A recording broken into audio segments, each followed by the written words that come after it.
Right, we would like to call this Tuesday, January the 19th, 2021 school board work session to order here in our school administration building. And we are grateful for each of our board members' presence and those who are watching. We want to certainly acknowledge the day after Martin Luther King holiday. One of his quotes that I particularly am fond of is this quote: "We are now faced with the fact that tomorrow is today. We are confronted with the fierce urgency of now. In this unfolding conundrum of life and history, there is such a thing as being too late. This is no time for apathy and complacency. This is a time for vigorous and positive action." And I do want to thank our superintendent in our last meeting on Tuesday that urged that we would come together as a community as we tackle these daunting challenges of public education. And as we work together, we will be able to do just that. We want to thank the Lynchburg Sheriff's Office for these nice calendars that each of you have been given. And with everybody working together, we can do this. It would be appropriate now that we would stand to share in the Pledge of Allegiance. I pledge allegiance to the flag of the United States of America and to the republic for which it stands, one nation, under God, indivisible, with liberty and justice for all. Thank you very much. Members of the board, you have the agenda before you. It's featured, and we will ask at this time, the chair would entertain a motion to approve the agenda for our school board work session tonight. Move that we approve the agenda for the school board work session tonight. There's a motion by Dr. Carter, second by Dr. Brennan. Any further questions or discussion? Dr. Nillis. Yeah, I noticed there were two, I guess, HR-related presentations. Thank you, Dr. Nillis. Combined into one, or do they need to be separate? Yes, sir. Tonight we are going to combine them into one. Typically under C, we will hear from various departments, but because they flow together so nicely, we will deal with Human Resource Department all at one time tonight. Any further questions or discussion? All right, all those in favor indicate by saying aye. Aye. Those opposed, the motion carries. We will now skip item C for school administration report for tonight. And we are aware of the fact that each of the committees presented last time, and there may not be any additional committee reports tonight, but we're trying to keep the typology or the agenda intact for us to be featured, and if there's a part that we don't have, then we'll move right on. Is there any report that needs to be given tonight from our committees? Hearing none, we will now move to item E, which is our agenda items, and it will encompass both what was going to be done under C and the elements of E. And I would like to give Dr. Edwards the privilege to bring on our presenter. Absolutely. So tonight I have the Director of Human Resources, Ms. Flora Cardwell, with me, and we're going to accomplish a couple things in addition to giving you an overview of the HR department and letting you know some of the changes that we are proposing. We also sent you a very detailed, probably like 23-page talent acquisition and workforce planning document that has some reflective questions. Most of those we've asked ourselves as we move forward.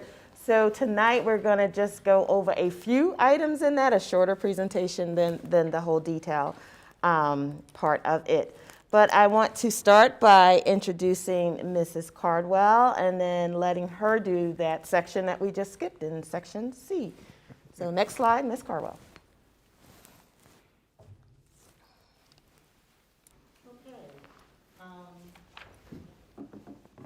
Let's see, I'm supposed to go over my background, so do I need to go up there and sit here? How do you want me to present? There's a mic there that she Need the can. microphone on too. The microphone right there? She can, if there's a mic there, she can. Yeah, you can stay right where you are, Ms. Caldwell. We want you to be very comfortable, and we're looking forward to your presentation. Oh, God. Okay. No pressure, James. Okay, just trying to pull up this presentation for you. All right. Okay, a little bit about me. I'm Flora Cardwell. I have been here at LCS since September of last year. I am a 25-year veteran HR professional. I have 2 master's degrees, an MBA as well as an MED. And I feel that I have accomplished a lot here at LCS. Starting up by telling you some of the things that I have done in human resources. I have repurposed and structured the human resources department. As you can see, the job titles have changed, and of course the roles have changed as well. So what is the purpose of the changing the roles, and what are the roles, okay?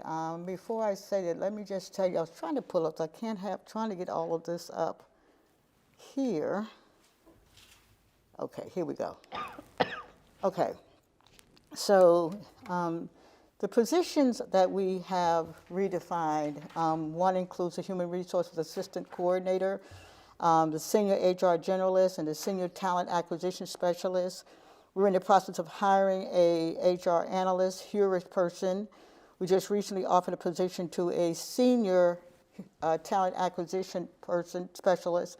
And then we have the human resources generalist whose function is to monitor our licensures for our teachers and make sure the certification. So what does the HR assistant do? The HR assistant coordinator is the support person for the human resources department. Her role is to handle the bookkeeping as well as really, she's the face of our human resources department right now. And then we changed the position from a personnel analyst to a senior human resources generalist, which is occupied now. The incumbent is Sarah Birch. And her role is very unique because she's not only a generalist, which handles all different aspects of human resources, she's also responsible now for our compensation plan. So she's going to be our compensation guru who will be handling all the new pay scales and looking at our salaries and doing the comparisons, doing the marketing data and all those great things. And then, as I said, we've hired a senior talent acquisition specialist. And that role is very, very important right now because we have so many positions open here, and talent acquisition is so important right now at LCS. And so this individual is going to develop a strategic plan how we're going to do that. Even though I've put some things together, this person will look at what is it that we need to look at. We need to look at the market. We need to look at different types of programs that we have. So this person will be the senior talent acquisition specialist who will handle all the recruiting, who is heavily involved in all the onboarding. I'm going to work with that individual to put together our onboarding process. He or she will oversee the exit interview process, which we'll talk about that later on.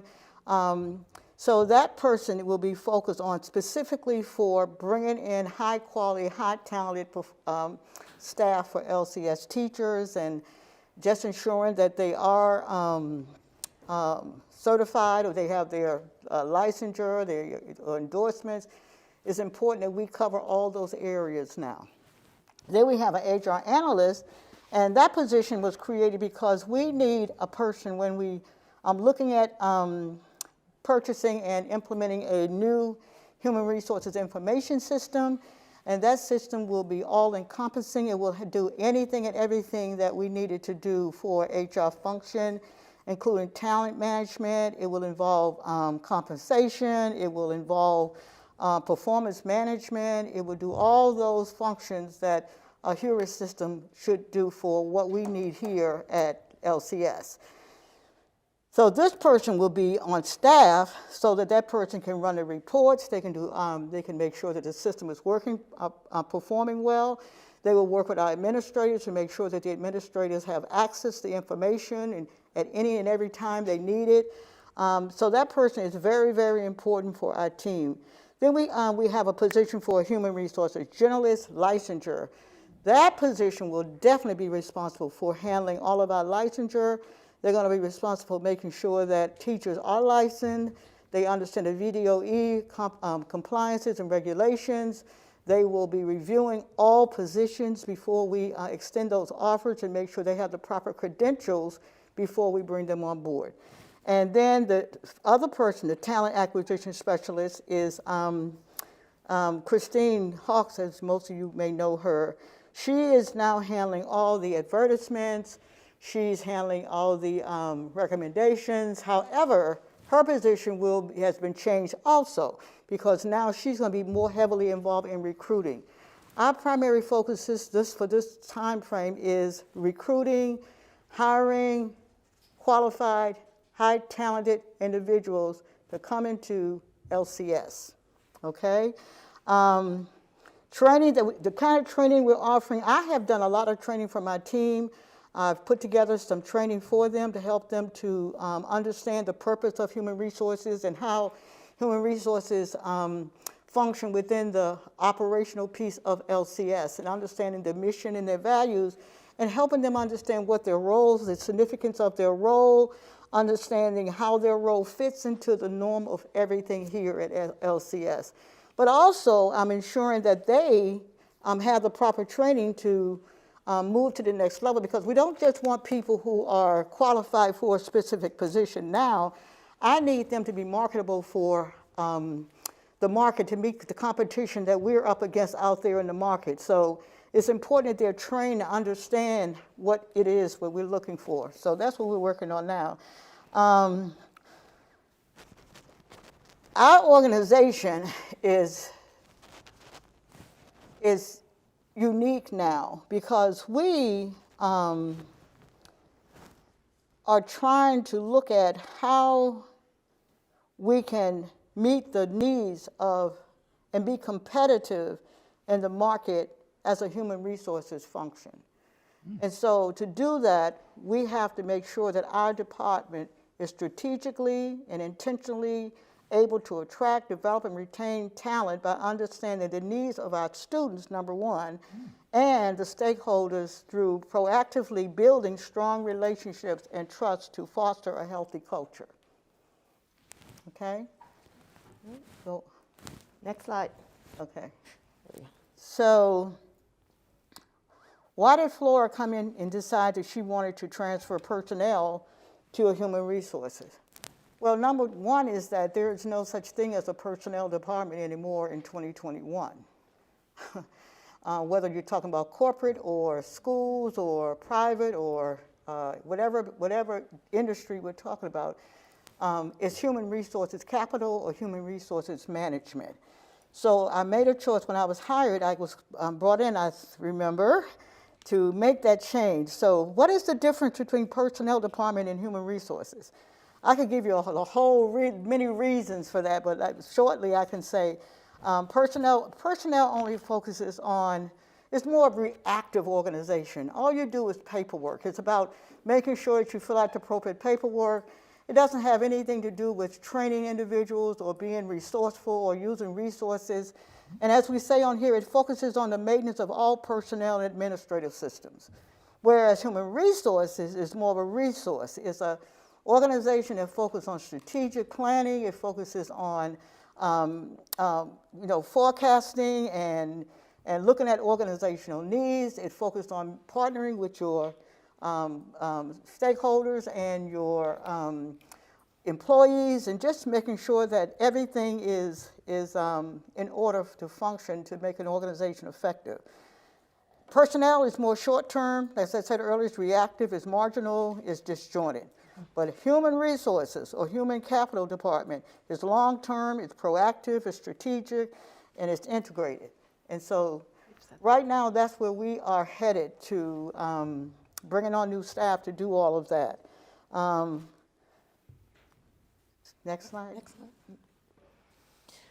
All right, so we have a couple goals for tonight, in addition to just introducing the board and the community to our talent acquisition and management strategy, but also looking at data. And that's an area that we can certainly grow and develop and improve on, especially when we look at data regarding our staff.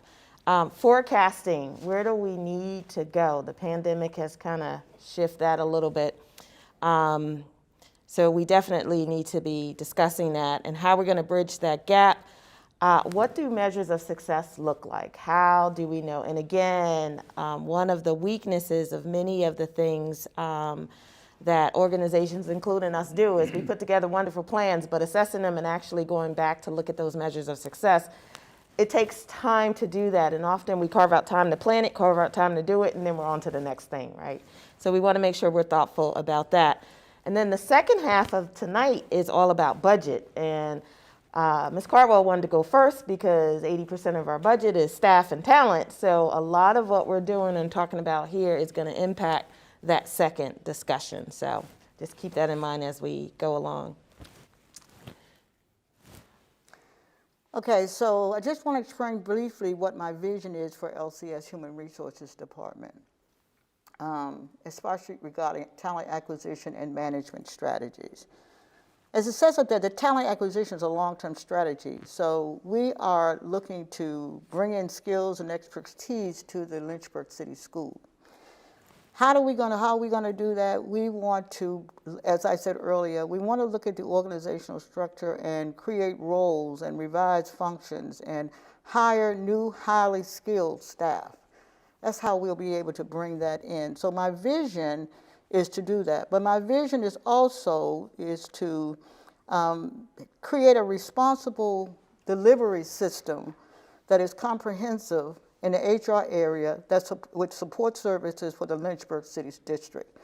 That is my vision for the organization, and doing that is the reason why we had to go back and look at the structure and creating new roles and revising job functions and making sure that we hire the appropriate people. Okay, so the board will remember this, but anybody who's new to our community may not know that in our division strategic plan, our second goal is all about people. And you can see there that many of the things that Ms. Cardwell talked about, recruit, hire, support, train, are right in that goal. But more importantly, if you look at the rationale, it explains the why. The why behind why we need good people starts with the kids, right? Our kids they absolutely deserve the best talent possible. And when we talk about human resources, often people will say teachers, teachers, teachers. It's really staff, staff, staff, and the school board too as part of our human resources. So we actually have a goal for the school board or an objective in there for the school board. So I just wanted to remind folks of this. And then on the next slide, our equity habits. We build equity into everything that we do. And our goal is for it to become a habit, something that you don't even think about. Your just natural practice includes equity.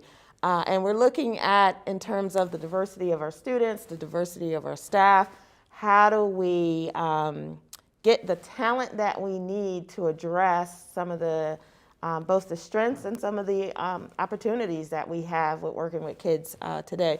Talent has changed in the pandemic. We need a whole different workforce to deliver instruction, and that can come with training and just hiring new people. So just wanted to quickly remind folks of that. Oh, it's still me.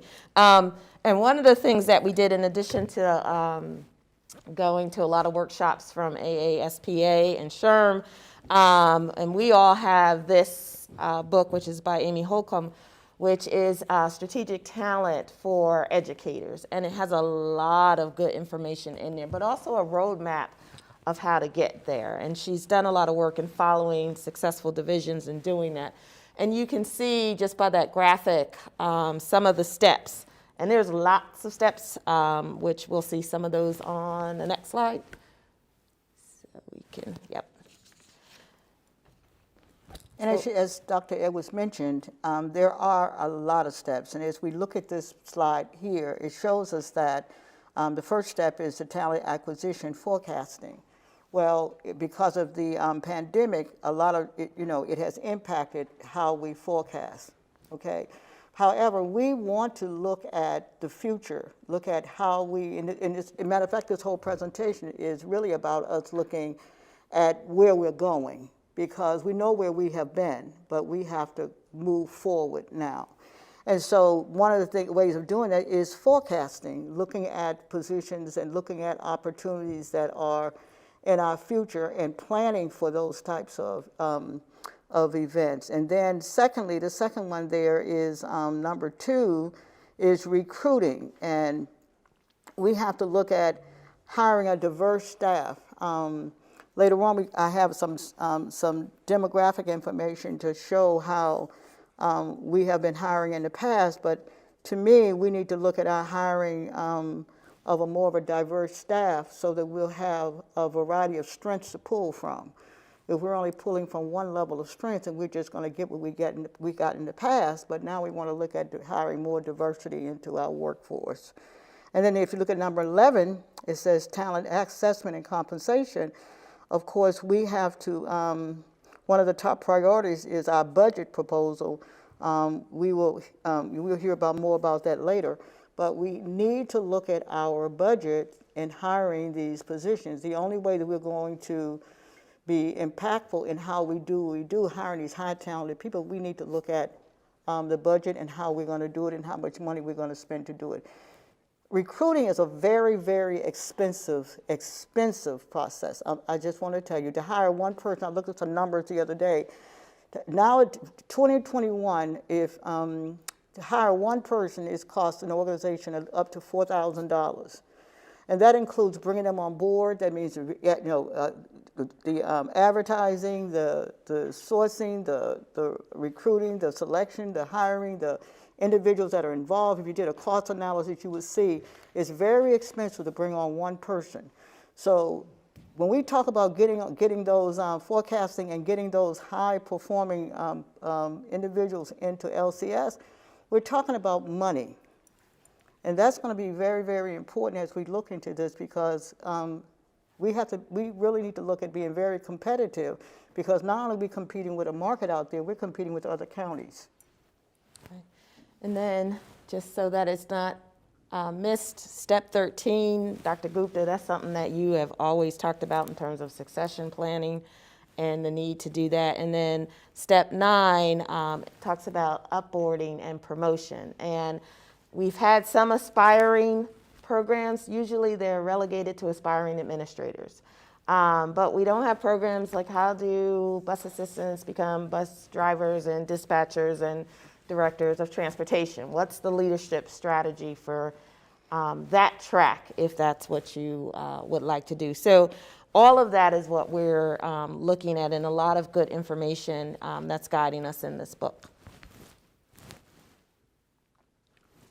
Okay, so forecasting, as we look at this and look at what forecasting is and how we're going to acquire those talents, there's some analysis that are involved in this. So when you look at this, you're looking at a chart that really walks us through this. So I want to start with the demographics.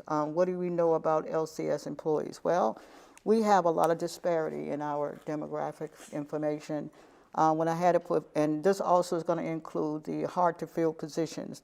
Secondary math teachers demographic shows that currently we have 1 vacancy, but we have 25 white males, 1 Asian, 3 black females, 1 Pacific, which is a total of 30. And regarding the female population, we have 2 Asian, that was female, this is male, 2 Asian males, 1 black male, 1 Hispanic, and 16 white males, for a total of 51 positions. And we have 1 vacancy. So there's a disparity there, as we can see.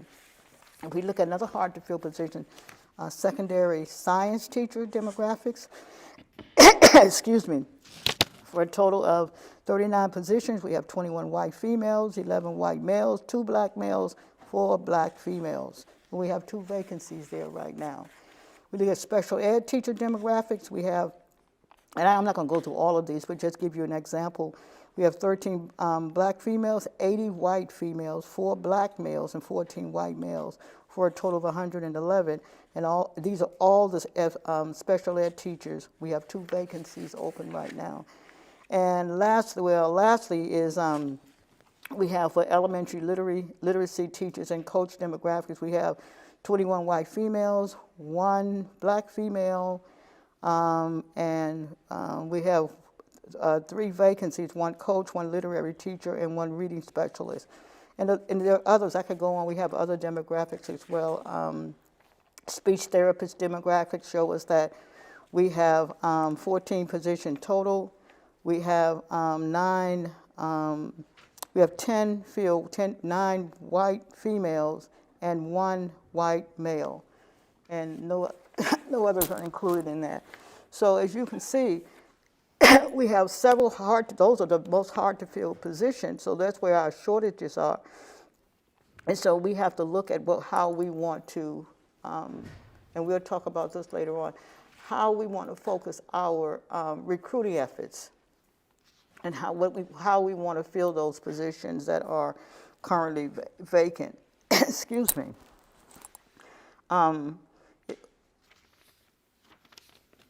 I think I can pretty much is that all you want me to go? When we look at the gaps and trying to fill the gap and do a quick mitigation strategy, one of the things we can do is train internal staff for new positions. That's usually your first go-to whenever you have an opening, you're looking to see if there's anybody who can fill that gap. If that's not the case, then we're going to acquire new talent, right? You look outside, you look internally, and then the O word, which school divisions don't really like to talk about, is outsourcing. What happens if you can't fill the talent within, you're looking out, there's not a pool of folks? Is that something that you outsource for a period of time while you train talent, or other things? So those are options to us as we look to how to develop this this multicultural, diverse, multi-talented workforce going forward. Next slide. All right, so this one is my favorite one. It took me a while to figure out, why am I struggling all the time? What's going on here? So that top line of yellow, green, and red.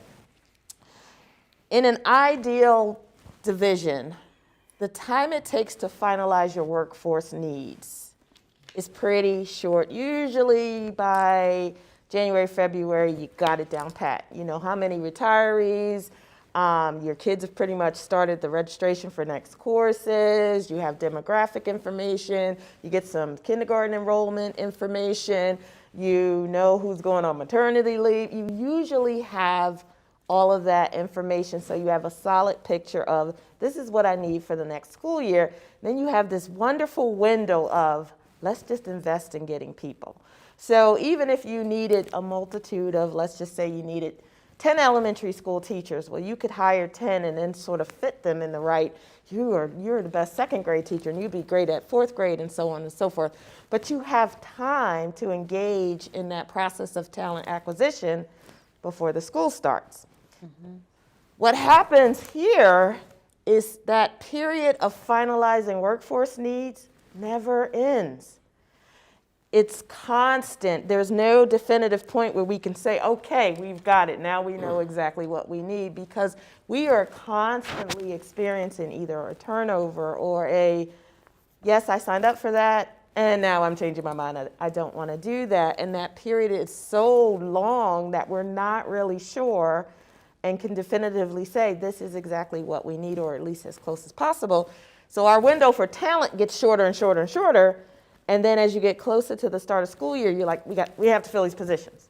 So we start to hurry up and hire before that. Our goal is to move from the bottom to the top. And there are a couple things that we can put in place. There are a couple practices that we have that, in talking to some of my colleagues, they don't. So for example, in some places, once you sign your contract in June and then August rolls around and it's the second day of school, you don't turn in and say, hey, now I want to jump ship and go over there. They don't let you out of your contract. We let everybody out of their contract. So if you're looking at our vacancy reports and our postings, you're probably wondering, we're just posting. We've had a practice of letting folks out of their contract, within 2 weeks or so, as opposed to trying to hold steady to having that workforce stay. And as much as possible, we tried, even in the 3 years that I've been here, to say, all right, let's do transfers early on, right? So I want to go from my school to the school across town, yes. And we still end up at the last minute, and this is a principal's nightmare. They think they've solved it, and then they take that all-important vacation week, it's not even a week, vacation 2 days. And then they come back and they realize, 3 of my staff just transferred over there, over here, and now I'm back to square one. So it creates some kind of frustration. So we're working on tightening up things so that we don't have those interruptions that are causing us to have this fluctuation as much as we're seeing that fluctuation. Now, that also comes with job satisfaction and reasons why people do that. So I can't just say that and say I'll put a policy in place. We actually have to address the underlying conditions as to why people do that. But I wanted you to just see a visual of what goes on and why it fluctuates. And it makes our budget fluctuate, because if you have an experienced person and then they leave and you replace them with an inexperienced person, the budget goes up and down and up and down and up and down. So, next slide. Okay, this is my favorite slide. The current slide that the website that you're looking at now is the current website that we are using, okay?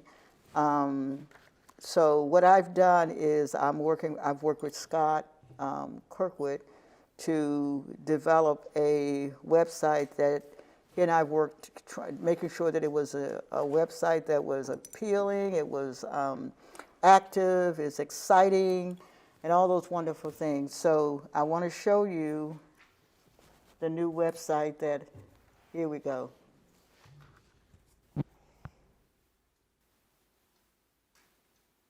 Can you go back up? Let it start. Did we start?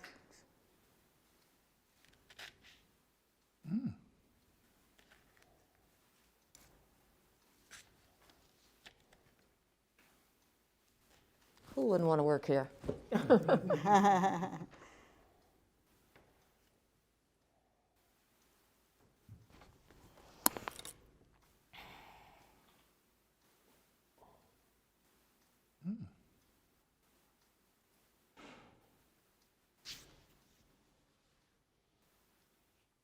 Okay, as you can see, it's a very active website. It really shows a lot about what LCS is all about. It shows our students, it shows our teachers, it shows our administrators, it shows that we're actively doing something. It shows that we are a school that is on the move, a school that is growing. And so when I look at that, I hope if you look at it, you see something exciting going on. And it shows our classroom. So I think it's, and I think I would like some feedback on how you all feel about it, because I think that it really sends a message. It represents who we are at this time at LCS. What it will accomplish a lot, because we're selling something, and you know for yourself that whenever you go someplace, a car dealership, it's those marketing tools that you see that helps you to decide whether you want to go to that car dealership or another one. And so we're marketing us now. We're promoting LCS, we're branding it, we want people to know that we are a school, a district that is progressive, that we care for our students, that our students are very, very important to us. It just shows who we are. And then as you scroll down, you'll just see you'll see our statement there, and some of the things are going to change on there because we are revamping the entire website. We just wanted you to see what it's going to look like. So those areas over there that you're looking at will probably look a lot differently, because it's going to talk about our compensation. We're going to have all kinds of information on there. We're thinking about interviewing some of our principals and our teachers and use it as a recruiting tool as well. That's the main purpose of this. And so we're going to have individuals on there talking about why they're here, why they stayed here, as part of this website. We'll find our policies and procedures out there on this, as well as LC Commons. And, but I'm excited about it. I hope you are too. It really, to me, it really just looks like LCS is moving forward.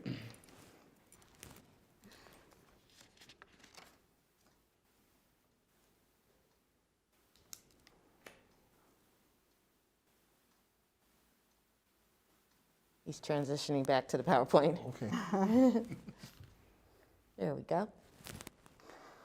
Okay, this is the recruiting piece, and this is our classified pay schedule, 2021. And this may discourage prospects because if we pay everyone the living wage or higher, which is $11.28 an hour, our pay schedules are misleading. So you've heard me talk about compensation and redoing the pay scales and all of that.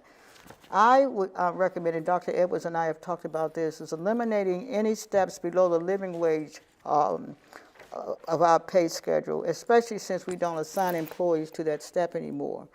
So because we have revamped the job descriptions and everything, which really it works well with what we're trying to do, the pay scale should start probably at the 11.28 or the living wage level. When we want to take off, I think we take off the first few steps there, A, B, C.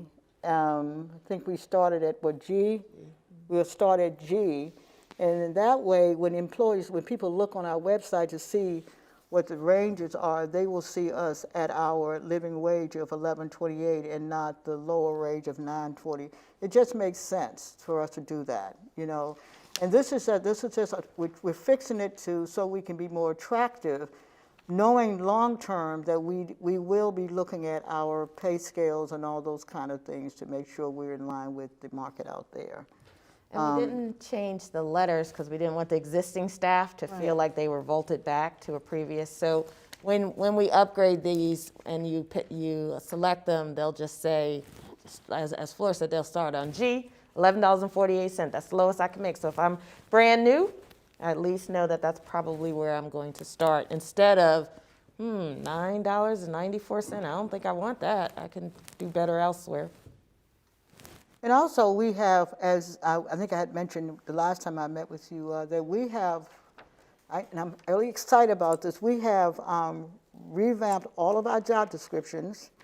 My administration directors have been very cooperative. They're back in human resources. Human resources now have to perform some tasks to complete that, to make sure we're in compliance with FLSA, make sure that EEO categories are in order, make sure the job is fitting the test that DOL did a few years ago. So once we complete that task, our job description will be ready to go. So the purpose of those job descriptions is that we want to make sure that every position here has a job description. A job description will be signed by each employee, and one will be placed in their personnel folder so that they will be there, but also that anytime we'll have them set up so anytime someone needs to pull a job description or look at it, it's available. But it also protects us if we have a situation where we have to go into court. First thing you look for is what the job description look for, especially if we're asking people to meet expectations. So that's true. And the other thing about the job description, now that we have them, we can put in our postings what the salary ranges are, because we need to be transparent. When we're posting positions and advertising positions, it is important that people understand the range. We don't have to put the salary itself, but the range. If the range is between $15 an hour to $18 an hour, they need to see that so when they apply for their job, they know what the salary range will be. We need to be more transparent. So this pay scale really is something that will help us to be more transparent as well. The other thing about this pay scale is if you look at, let's just say, the student support assistant and the custodian, and you go down and they're on step Q. And you may have someone who will say, I don't understand why we came in at the same time and making the same money, yet so-and-so makes almost $13,000 more than I do. without the context of looking at, well, that custodian works 12 months and that support assistant works 10 months. So it makes sense that the yearly rate is different. And often we talk about the yearly rate in absence of the actual number of days that you're working. So those two individuals both make $17.16 an hour, except it looks like, well, why does one make more than the other? We understand what B190, B260, but the average person looking at our pay tables may not understand that and may not get that. So that's another thing that if that's their first place to go to get attracted to us, we need to fix that, because that looks a little bit misleading if you don't understand the terminology there. So. Okay, next slide. Okay, so step 2, recruiting. And here are some things that we are doing to recruit talent. We have the Grow Your Own program with the University of Lynchburg and CVCC. And we are, the talent acquisition individuals will be working with those universities to make sure that we participate in that program and really grow that program, to really expand it and get it more promoted more. Signing incentives, LCS Education Foundation, we are doing that, but we also are working with the Ed Foundation on another funding, because we were offered, and I'm so excited about this because I've never seen this done before. We're offering teachers, and they specifically asked for women, black females, to come on board, and we're reaching outside of Lynchburg to do that. We want to go to some of the colleges outside of Lynchburg, Hampton University and other colleges, to get some talent to bring it in. But they're offering them $5,000 the first year and $5,000 the second year. And that is awesome. That's an awesome, and they can use it, but there's no requirement how they should spend that $5,000. They just have to come and join LCS. However, we're going to look at it, and Jody and I talked about this, that we are going to require that they stay with us for a certain number of years. If we're going to do that, use $10,000 for 2 years, then we would really want them to stay with us for several years instead of just coming in, getting the money for 2 years and then leaving. So I'm looking at ways that we can do that. We're partnering, we have a partnership with Lynchburg Business Alliance, and there is the Anchor Institute, Opportunity Lynchburg Economic Development and Tourism. And I talked with Majetta, and she and I talked about branding, working with them as they brand their organization. How can LCS tie into that so that we can, whenever they're promoting the city of Lynchburg, we can promote LCS as one of the greatest school systems in Virginia. So we're doing a lot of great things right now to promote and to recruit. Next.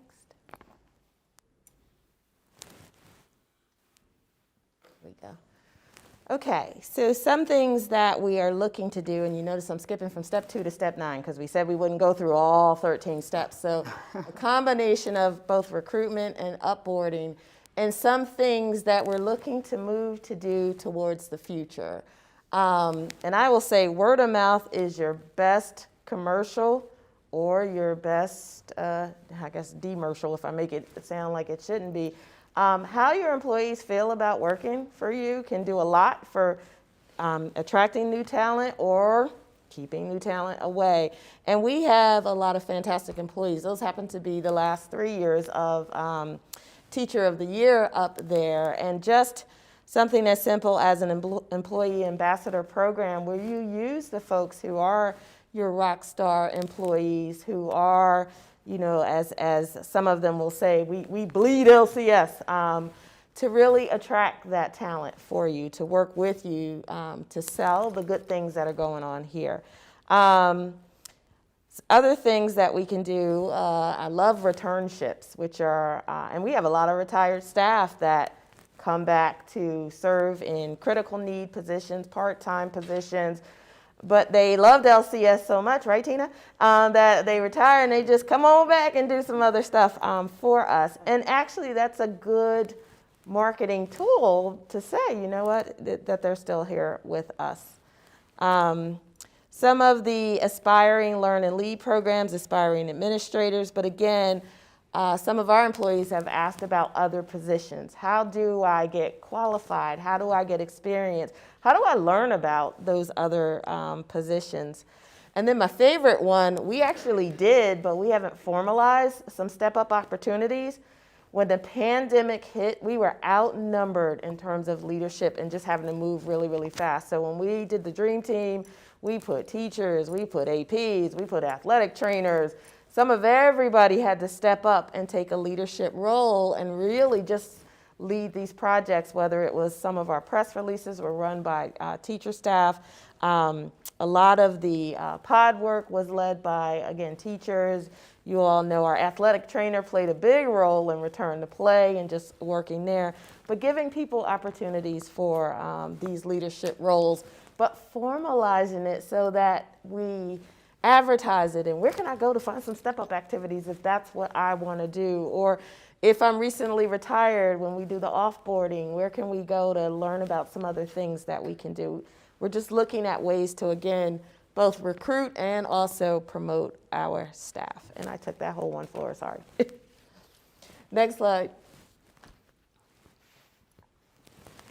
As I mentioned earlier, this slide here represents the hiring. And as you can see, it is offering us the generations, the hourly employees, the Hispanic females, senior management. And the reason why this is up here is because one of the decisions that I had mentioned to Dr. Edwards and we have done is doing our interview panel. We want to ensure that it is diverse. So, for example, when I was hiring for the HR positions, I wanted to make sure that we had gender, race involved in that interviewing process.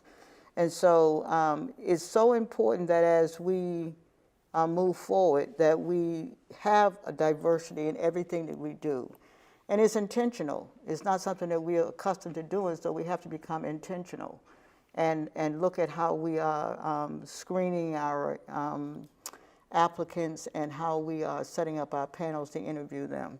So that's very, very important. So that's what that slide represents, how we will be looking at the different genders, the different generations, the different races, just to make sure that we have a successful panel that represents LCS.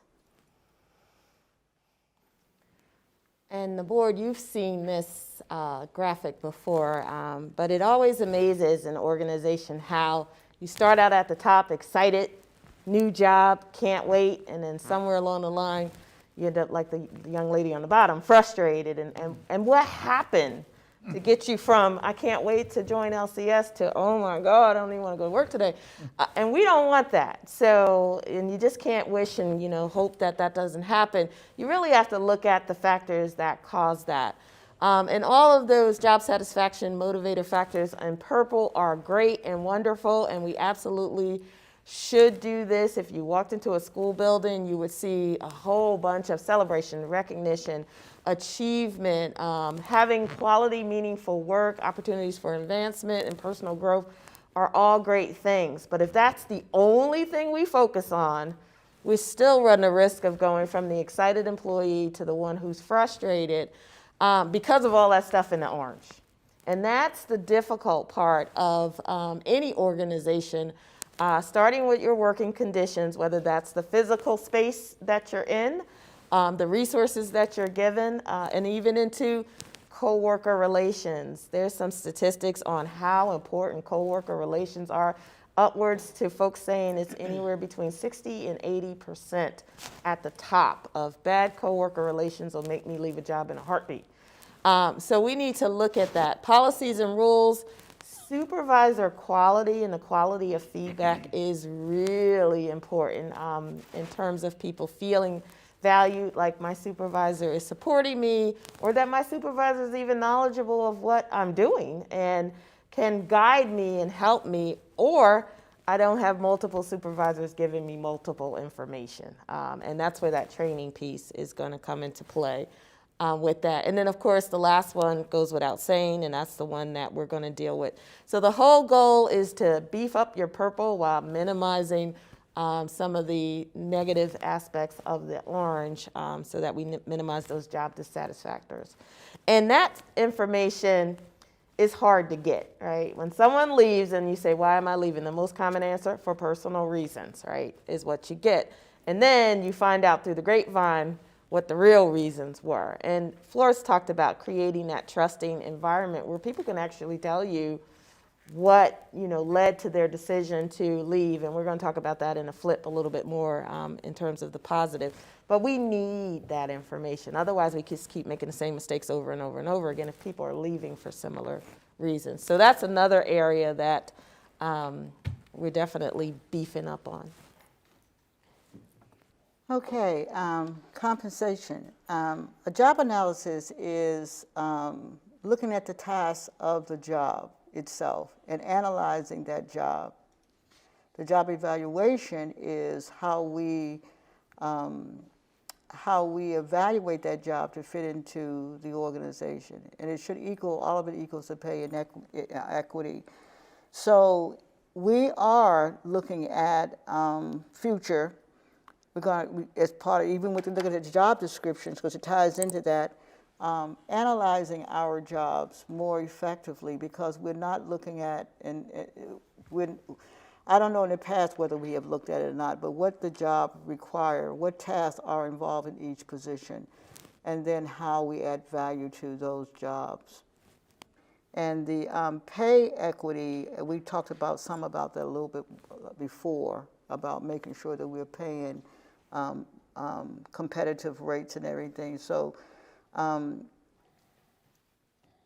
not going to go, Dr. Edwards would talk about the marketing trends and that, so I won't go into that. And some of this, the board needs to understand that some of the concerns around pay equity are inherited. So for example, if you actually go through those pay schedules and go from A to Q or all the way down, you'll notice that some of the percent changes are different. So sometimes if you go from one level to another, it might be a 1%, and then you get down somewhere else and it's a 5% change. And that was just how they were designed at the time that they were designed oh so long ago, and we just keep building on that. So at some point, and that's a big one to tackle, if that's a pay equity concern, then we need to look at that. The other thing is, I read a quote that said, people are much more comfortable with what they get paid versus the market than how they get paid versus the people in the organization. So in other words, if we all were treated fairly at the time that we took this job, and we know that the job that we do here, well, we love it, but it doesn't pay as much as the neighboring county, but it was the same for all of us. But if I feel like, well, when I came in, I got paid X, and now Dr. Coleman's coming, hold up now, Dr. Coleman's coming in at Y, and we're, whoa, that goes a long way to increasing your pay equity concerns, and you're constantly trying to address that. And some of that, again, could be inherited because it may have happened at the start 5-10 years ago when the person first took the job. So we need to be constantly looking at people's pay and making sure that it's equitable and that we do have pay equity, not just for people when we bring them on staff. And I think the practice has been, well, we're going to bring somebody new in, so let's look at them, but we never really go back and look at the entire package. So that's going to be one of the things that we're going to dig into when we do our budget, although it's going to take us a couple years to really get through that. Okay, next slide. Step 12, talent assessment and retaining. These are stay interview questions, which are excellent. And many divisions are used to seeing resignations and retirements in the late spring, from what I understand, but LCS receives them all year long. So we're constantly seeing movement in our employees. What influences people to leave LCS, but equally important, what influences them to stay is so important. And that's why it's going to be important for our team to get out there and start talking to individuals and find out why they're staying. What is it compelling about LCS that they are staying? And then we've developed a exit interview process or an offboarding process that we can capture data of those that are leaving and find out whether they're leaving because they're retiring, are they leaving because they're relocating, and even if they're retiring, we also have a thing called an intent form that we'll be sending out shortly to get feedback from our employees to help them to tell us what their plans are for the next year, for the next school year. I don't have a copy of that with me, but we are working on that to get that out to employees, and hopefully we'll get a strong feedback. And that gives us information, gives us data to know how many employees that we have retained, how many employees are leaving, and that's going to be very helpful data for us to have. But in addition to that, those that do decide to voluntarily resign, and that's what an offboarding process is for those individuals who are voluntarily resigning from their position. But I was asked the question also, okay, what about individuals that retire? I think it's important that individuals who are retiring, if they sign on with us and they know that they are retiring in 2 or 3 years, then they need to inform us of that before we make that decision to even bring them on board. So we'll know that in 2 or 3 years they're going to be moving on. If a person is relocating to a different state and leaving us, then we have to look at, we can't control those kinds of things. But I think these types of questions will help us to understand why they stay. Why are they staying here? Well, how do you like to be recognized while you're here? What would you like to learn while you're here? Those are very important questions for us to know and have information, especially in human resources. And so, and like I said earlier, even on the website, we're going to have pictures or videos of teachers who are currently here, and they're going to talk about why they are here, why they chose to stay, why they've been here for 15, 20 years. So we need to gather that data.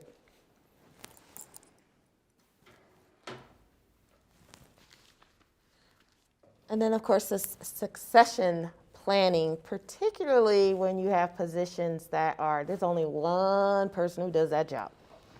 And we happen to have a lot of positions that there's only one person who does that job. And how do we prepare individuals inside the organization to be ready, qualified to take that job? That's no guarantee that just because you had experience and exposure that you'll get that job, but it does put us in a better position where if we cannot find someone to do that job internally or externally, at least we were proactively planning for it.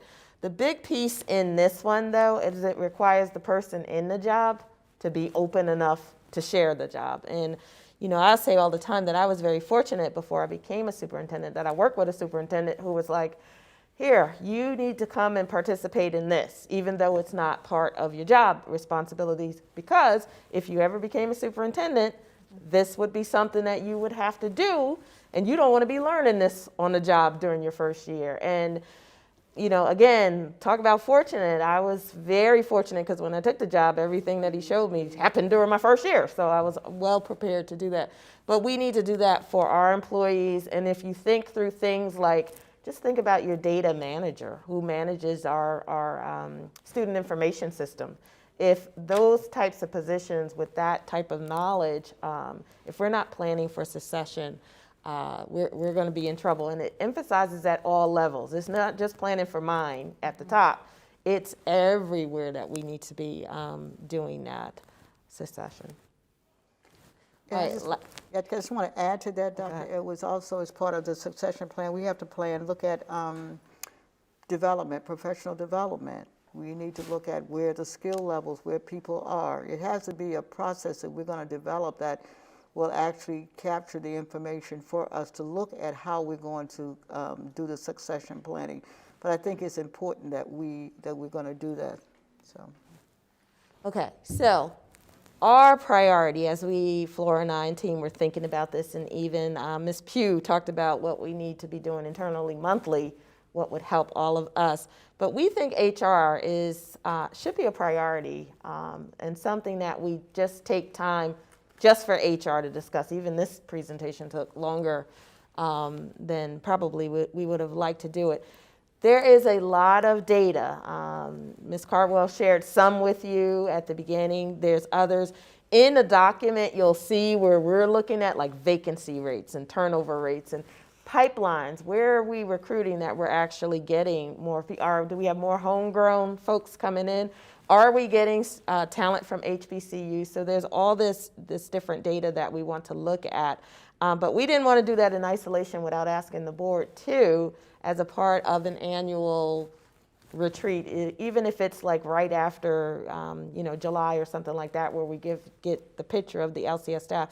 We want to make sure that we're not missing anything that wasn't either discussed in that document that you would like to see. Hey, yeah, bring this to us so we can see what a vacancy rate is, what a turnover rate is, and just the basic demographics about who we are as LCS. So I did want to give an opportunity. You don't have to say it tonight. You can always just send it to us and let me know, like, this was good, what you had in here, but I also would like to see, I would also like to include. And then, of course, the second part of this is, if we're serious about talent and we're going to have our budget discussion, it's going to show up in our budget discussion and some of the things that we need to do and what supports there. So I'm going to stop talking and open it up for questions and comments. And Dr. Coleman. All right, I first want to acknowledge Ms. Cardwell. What a tremendous presentation, reflective of great depth and forward thinking and movement. And LCS is mighty fortunate to have you with us. I think that the report has been so well presented and documented, and on this last slide, it is asking us for some input, of course, and I believe that we can kind of get with the board to think through the retreat dynamic and giving the appropriate attention. We do need to be aware so that there will be as little duplication as possible that E6, we will be dealing with the budget in which quite a bit of what was framed in this presentation will have an opportunity to actualize because there are some decisions that we may well need to make tonight. And so is there any person that would like to ask a question, Dr. Gupta? Thank you for the presentation. It's very nice. A couple of comments and a couple of questions. I know you brought up the issue of cost, and I asked you last time, when you rearrange staffing, there will not be any increase in cost for the division. So as of today, do we still stand on that, or is that? I'm sorry, could you repeat the question? I'm sorry, I didn't hear what you. The last time when you presented the new structure, I asked, will there be an increase in cost in restructuring? And your answer was no, so I'm assuming today the answer still stays no, irrespective of this plan. Is there a recost in restructuring? When you realign positions in your unit, the Yeah. HR unit. Yeah. Well, there is cost associated with the restructuring. If that's what you're asking me, yes. Because we had to look at the positions and look at the structure and bring in, if we're going to bring in the top talent, we had to look at our salaries, and in some cases where we would, based on experience of the individual, how many years of experience, we had to broaden that and look at experience level. Is that what you're asking me? No, I'm No, not asking. okay, because I'll I'm not give you the hearing what second you're question I have, but in terms of let me change my question. Okay, The talent we are looking for, everybody is looking for the same talent. yes. Minority Okay, candidates. We okay, are already lacking behind local divisions in our salaries. okay. So what do you think needs to happen for us to even catch up in competition with local divisions? And now here we are competing for a scarce resource. It's a challenge. I hear what you're saying now. Okay, it is a challenge, and it's going to be a challenge for LCS because you're right, everyone is looking for that top candidate. But I think that what we're offering incentives, and we're also offering more aggressive approaches in how we're going to be requiring that talent. I think that it's going to require some research. One of the things I want to look at also that we didn't mention here, but before I say, I need to say this. I want to thank Dr. Edwards, because Dr. Edwards actually really really put together a lot. She took information and put it together. So a lot of this, it wasn't just Flora.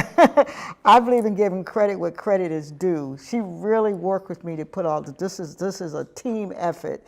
And I just think she needs some credit for doing this whole program. But I think that it's going to be an ambitious project. I think that LCS is going to have to look at salaries, because we have to become more competitive. I think LCS needs to look at the quality of candidates we plan on bringing on board, because I think that when you look at places like Campbell County and Bedford County, they are now have higher rates, their salaries, they're taking a lot of our employees too. So I think that we just have to be a little more aggressive in how we recruit, using the universities. We have to get out, and our folks have to get out of HR department and get out in the marketplace and start sourcing. That's another way we're going to start bringing in more candidates, by sourcing candidates, talking to employees, referrals. We have to look at employees to refer other candidates. So there are a lot of different tools. Social media, we're going to have to really up our social media so that we're able to get out there and promote that website. That's one of the things that we're using as well. And even if I don't know whether I think we have a Facebook page, we need to really beef up our Facebook page so that we can get, because a lot of folks are looking at Facebook and people are looking for jobs. We need to get onto LinkedIn, all the different social medias to bring in. We just have to really be more aggressive in our recruiting efforts. Did I answer your question? I'm getting there. I can do a follow-up. I believe Dr. Edwards would like to weigh in, but before she does, I want to remind the board that we do have item E6, where we're going to have to, as a board, as I mentioned earlier with that King decision, make some decisions. And so, Dr. Edwards? Yep, so Dr. Gupta, if I'm hearing you correctly, we did come to you in the beginning and say, yep, we want to try this restructure, and it should be cost neutral. And that is always our starting point, cost neutral with everybody that we have who could possibly get it done. Then evaluate it and say, do we have the talent necessary to get us where we are? And then make a second decision that says, we need somebody. And I think we had a big conversation about, we really need someone who knows how to recruit, like someone, and that might make us push us out of cost neutral and actually pull us up to say, we definitely made that decision to say, we do need a recruiter. We didn't have a solid recruiter. So the short answer is, when you said it was cost neutral, that was true. And then it changed as we saw our needs and what we had in our own house in our capacity. Before we move on to Dr. Carter, then Dr. Brennan, Dr. Gupta, want to make sure, is there any other? I'll follow up you wanna later on. make- I have concerns here, but later on. Okay, thank you, sir. Dr. Carter. Well, I'm excited to hear what's some of the vision for the HR department, is specifically because one thing about a strategic human resource management is that you have a vision. And so I can see that vision and the different factors that need to come into play and all of that. But the other thing is, in the interview panel, just to have a diverse interview panel. And just another thing about job satisfaction it's not always about the money. Sometimes it could be that the supervisor is not willing to change. You can come in and there could be someone that's very creative or looking at different ways, and it's like, this is the way we've always done it, and this is the way we're going to continue to do it, and how do you address that? But my concern was, we looked at the salaries, and it seemed like, if we can, I think this will help also, how can we consistently start people with consistent wages? Because some of them started at just different, if we're looking at like the bus drivers and IAs and different things like that, and maybe teachers also, but those positions were easier to see. Someone started at $9.68, someone else started at $9.72, and another person may have started at $9.83. And my question was, what are the criteria or factors that made that difference? If everyone has the same education, everyone has the same experience, if we can really look at that. And another thing I looked at from just reading your presentation is the number of systems that has the data that we need. I think I said it was 5 systems that we have to pull data from to try to Yeah. get to all of this, and Yeah. how cumbersome It's that actually, is. it's and what actually can we do? 11. It's actually, 11? it's actually 11. That is, and that's what, if you're looking at a really strategically, because that really can come into play with various factors and how you're going to pull your data, how you're going to use it, if you have to look at all of that. And the other one is, I know we have to hurry up, how do you do this with staff morale? Already, with being asked to do so much, and this has been a tough year, and trying to make some changes now, and change is not ever really welcome, but it's needed. And the last thing is upboarding. A lot of times, if you have excellent teachers, the only way they can go higher is to go to administration or come to central office. How can we really encourage teachers that are really good, that may be teachers of the year, or or some of the ones that were also in that application group, to just be more in the positions they are. They may be excellent teachers, but not so much good administrators, but excellent teachers. And we really need to keep them teaching, but so they'll have comparable salaries or compensation while they're doing that. Just some things. Thank you, Dr. Carter, for your observations. Very good. Dr. Brennan? Ms. Cardwell, thank you very much for that nice presentation. And although I'm sure Dr. Edwards helped, I think you were the driving force behind that, and obviously will be the driving force. So thank you for all that you're doing. And everybody had their favorite part of your brochure. My favorite part was the one that said, our employees are the best recruitment strategies we have to attract ideal candidates. And I think we all feel very strongly about that, so I hope that will be at the front. 2 quick questions. One, Dr. Carter just brought up, which you talk about a human resource information system. It sounds like that's going to be a new IT system in the future, which I guess we will do with On the another budget. time. In the budget, so we'll Yes. talk about that. But I agree with Dr. Carter that it sounds like that's going to be a big piece of this. And the other part, and I'm going to look a little bit to Dr. Edwards for this, we've talked about exit strategy, and that was one of her goals on her human resource plan for us. How do you think that process will change from what we have had in the past to what we'll have in the future for exit interviews? To answer your first question about the information system, yes, we definitely, because there's probably a bit, maybe exaggerating, but I think it's like 10 or 11 different systems, and none of those systems communicate with each other. So HR needs its own information system, okay? How this is going to look in the future, I think, I drew a complete blank. I'm sorry. That's all right, Ms. I drew a complete blank. Let me hear it again, because my Yes, brain the just shut down IT on me. system, which Dr. Edwards says we'll address later, but then the other one was the exit interview process we have now compared to what we'll have in the future, because that's been a topic that's been discussed a lot at board level and other levels. Will that change? You have a great comment that says, an exit interview, especially when human resources have created a culture of trust and confidentiality, can provide details that may help the organization improve. That sounds like a great place to start. Do you see that will the future plan for exit interviews be different than we've had in the past? Yes, definitely. Because we are looking at the processes and looking at what we've done in the past and how we're going to take things in. And some things we did in the past we're not going to do anymore because they are really obsolete. But we are looking at some of the more effective processes. We're putting things in place now, and but I had to go back and assess everything that we've done and look at how we can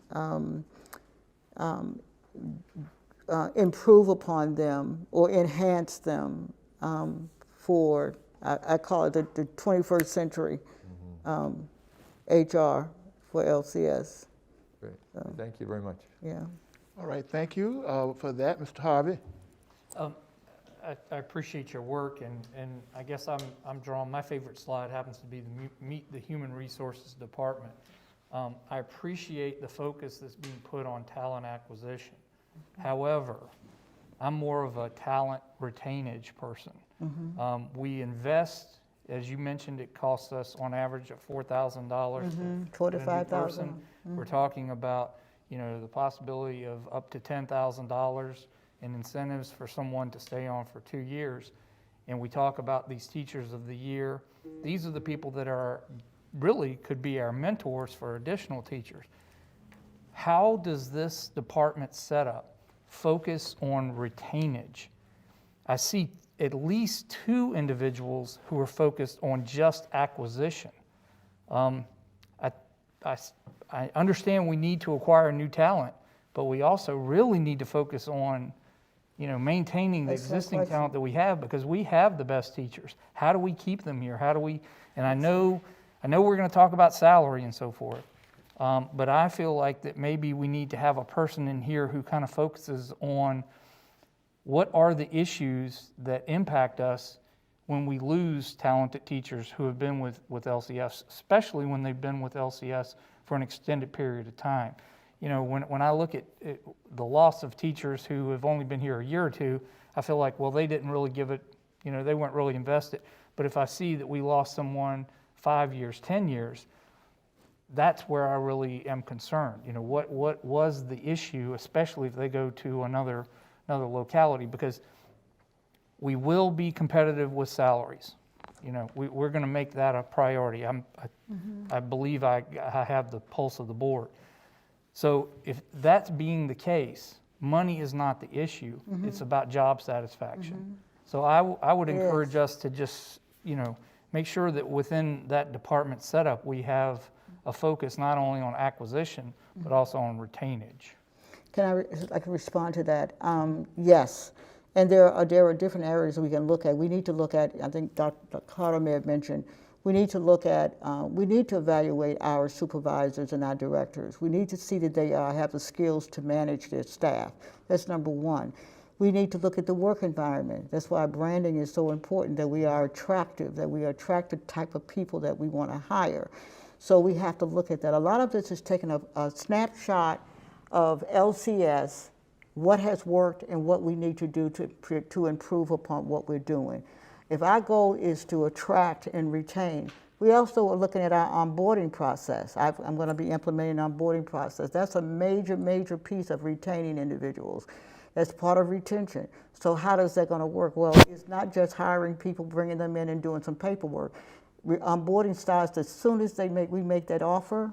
My HR team and my talent acquisition people are doing this. This is part of, I'm the one that's in place now. You contact that individual, introduce, talk about whatever before the orientation actually takes place. So that person feels welcome. We want to acclimate an individual into the organization at certain points, so when they come here, they feel so welcome. But not only that, when they come on board, my plan is that, for example, I'll just use my department. When my new person comes on board, I want to make sure that their office is set up, that their computers are set up, that there's a checklist of all the things that need to be in place, because the more comfortable you feel in an organization, when you feel that you fit in, and then also introducing them to people, very important people. They need to meet the superintendent. They need to meet, I really hope that they can come in and meet the board members. They need to meet the Amy. They need to meet the people who are the Kims, because all of that helps them to adjust to the environment and make a decision whether or not this is a place I want to work. Normally it takes people 3 months to decide if this is the place I want to work. And so we have to make sure within those 3 months, our whole onboarding process is in place. But not only to bring them on board, we have to look at what happens 30 days out. So we're looking at in 30 days, we're going to have a touch point. We're going to reach out to them again and ask them those questions. What's going on? How you like the supervisor? How do you like the job? What things can we do differently? But as we do it for 30 days, we're going to reach out again, and maybe the 60 or 90 days, we haven't quite decided the time frame. Ask them again. We want to constantly stay in contact with those individuals, and we have meetings, Zoom, where for now with COVID, we have to use Zoom. But we don't have a problem if we can at least have a moment of contact other than just Zoom. So I have a year-long onboarding process in place, and after 12 months, we will know whether that person is here to stay or not. But in the meantime, also helping our managers, our administrators, and our, for teachers as well, our directors to Outline the expectations within the first 30 days. First 30 days, I should know what the expectations are because then I know that I'm working forward. So I want to make sure we have something in place that will help individuals to look at that. But a lot of it is training, I think Dr. Edwards has mentioned before, is training our current staff, our current leadership to do certain things as well. So there's some leadership training we have to do because you have to feel welcome in an environment. And that's a step, and it's driven by HR. So does that help? Yeah, I guess, you know, I appreciate that 30, 60, 90 days. I'm talking 2 years, 3 years, 4 years is what I'm talking about. You know, how do we, is there a person within HR that will be their role? I understand we have supervisors and administration and so forth, but sometimes if there's something going on in your job you don't feel comfortable talking to your superintendent, your supervisor about, but you might feel more comfortable talking to someone in HR whose job is to work with we do that. the individual's sense of satisfaction with their job. We do that now, though. We do. We reach out to employees, and every time we hear and employees call us and tell us things. They tell us some things that are going on, and we follow up on those things. I think that it's really just looking at all the things I mentioned before, but also, you know, talking to people, establishing relationship. I think that if we can teach people to trust the organization, number one, and to trust HR, I think people will consider whether they want to leave or stay. I agree with you. Not everybody's looking for money. I know that. I totally agree with you. Even if you look at the some of the information is out there. Not everybody. They're looking for a good work environment. They're looking for a relationship. They want to stay at a place that, yeah, they want the money, but they want to stay in an environment that they feel welcome. They don't want it. People are tired of dealing with all the drama. They want an organization where they can come to work, do their job, training is available, educational opportunities available, and promotional opportunities available, developmental opportunities available. That's what people are looking for. So we're looking at that. And now I'll glad to get another position. But Well, I think that you have adequately, I think Mr. Harvey has a very specific point, and I think each of our board members may well, and of course this is not the end of our discussion, this is the beginning, and I think that having the opportunity tonight to bring this to us, and obviously the request for retreat, but each board member, please remember that you can feel free to shoot questions and hammer in on your areas of concern. But I do want to remind us that we have 5 other items that we need to deal with tonight in E. Is there any further statements or that anyone needed to say? Dr. Carter, I think I might have seen your eyes. I don't know if Dr. Brennan or, and of course, Dr. Sinha, we're going to be looking for you and your excellence in data analysis and so forth to maybe help with some of those management pieces. But is there anyone else who had something germane that hasn't already been brought up at this time? I just had, on slide 4, they talked about grow your own, and there were only 2 colleges. And what do the other colleges need to do to help to be part of that grow your own employees or staff teachers? I think Grow Your Own is unique to University of Lynchburg. That particular program is it's called Grow Your Own through University of Lynchburg and CVCC. And then they have, other colleges have some different types of programs. I know there was a Call Me Mister program, which was working to get African American males into teaching. And we'll work with whatever the college or university or organization has, including, and we didn't talk about what we do in high school in terms of just getting kids interested in either the teaching profession or the nursing profession or you know, some of our CTE courses as well. So. Dr. Gupta? I had exact same concern that we should grow our reach. Why are we limited only to one school? Because I know Virginia State University, VSU, has a Grow Your Own program too. So that's if it looks like a generic term. But there are 5 schools in Lynchburg of higher education. And I've heard that concern before. Our tuition dollars and our efforts should be equitable in treating them all same. They all have education programs and they all have teachers coming out. So I hope the collaboration will increase. Yes. We are having conversations with Longwood Yeah. about their teachers Thank you for that, Amy. Dr. Carter or Dr. Brennan, did you all have anything No. additional to say? All right, any other board member? I'm very pleased with what we've heard tonight, and again, we will continue and will govern ourselves accordingly regarding the retreat. Item 6 will give us further discussion on some of this, but it's fairly comprehensive. I think some of the things that maybe in the past we are going to give a better look at going forward, and I thank you for that. And if you don't mind, board, let's give Ms. Cardwell a hand for just willing to tackle this and move us forward. Thank you so much Thank you. for your presentation tonight. This will now move us to item E2, and I'm going to ask that Dr. Edwards would bring on Ms. Pugh or whomever for return to learn and return to play updates. So this is the work session, so you get the short commercial version that's like 3 minutes or less. Ms. Pugh, take it away. It'll be 30 seconds or less. Good evening, board, and thank you for having me here. You are well aware that today we started second semester, and so we welcome some students into cohort A. As I mentioned last week at the school board meeting, we have roughly between 475 and 500 students. That's pre-K through 12, and then in our alt-ed programs that were joining us for second semester. Cohort A started today, and I think things went very well. I just wanted to remind our families and our community members that with additional students coming in for hybrid learning, that also means we have additional students on the bus. And so please be patient with us this week, as there may be some challenges with schedules and pickup times and things like that. We will get them worked out. If you have an issue, you may call the transportation department, or please reach out to your school and they can help you resolve that. But we just ask for your patience as we move forward. And that's all I have. That's nice. Anyone, any questions? I know we can discuss that later with the governor's levels and all of those dynamics, but any questions for Ms. Pugh?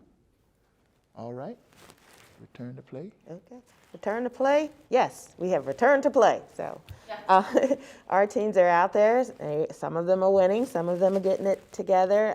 We've experienced some quarantine on the opposing team side. We experienced some quarantine on our side. And I'm just pleased with how the staff and students and coaches and ADs are handling it and managing it.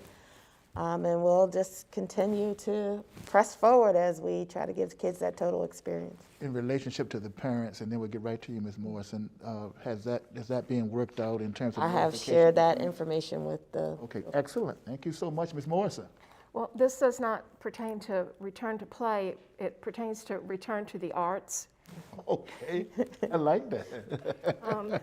I really do. We really have some talented students, and as a big supporter of the arts in our schools and their success, I would hope that in the future that we're also thinking about ways that our students can engage in those very important events for some of our other students that they're maybe not into the athletic. Very excellent point, and of course, STEAM is so important where you add the arts into STEM, and so thank you for bringing that up. And in some ways, our athletic competition does engage in some dynamics of that, but thank you, Ms. Morrison. Point well taken. All right, you all have moved nicely through that, and we will move to item E3, which is our education task force. Allow me to indicate that I believe that our school board clerk provided you a copy of a letter that was sent to Mayor Dolan and myself as the chair regarding the education task force. And obviously that group met December the 21st and has come up with some matters in terms of how they should continue and some of the realities of rewriting the charter. And this board previously had appointed 2 individuals to serve to represent the school board, Bo Wright and Randy Nelson on the council side, and Susan Morrison and Atul Gupta on our side as it relates to the steering committee. And so what I would like to do is to give our 2 reps on that task force an opportunity to share. I'm going to start with Susan, who can lay out the particulars of item 2. Thank you, Dr. Coleman. Dr. Gupta, I'll count on you to join in. The whole school task force, city school task force met in a Zoom meeting, and we then referred it back to the steering committee, and that included also leadership from the school division and the city.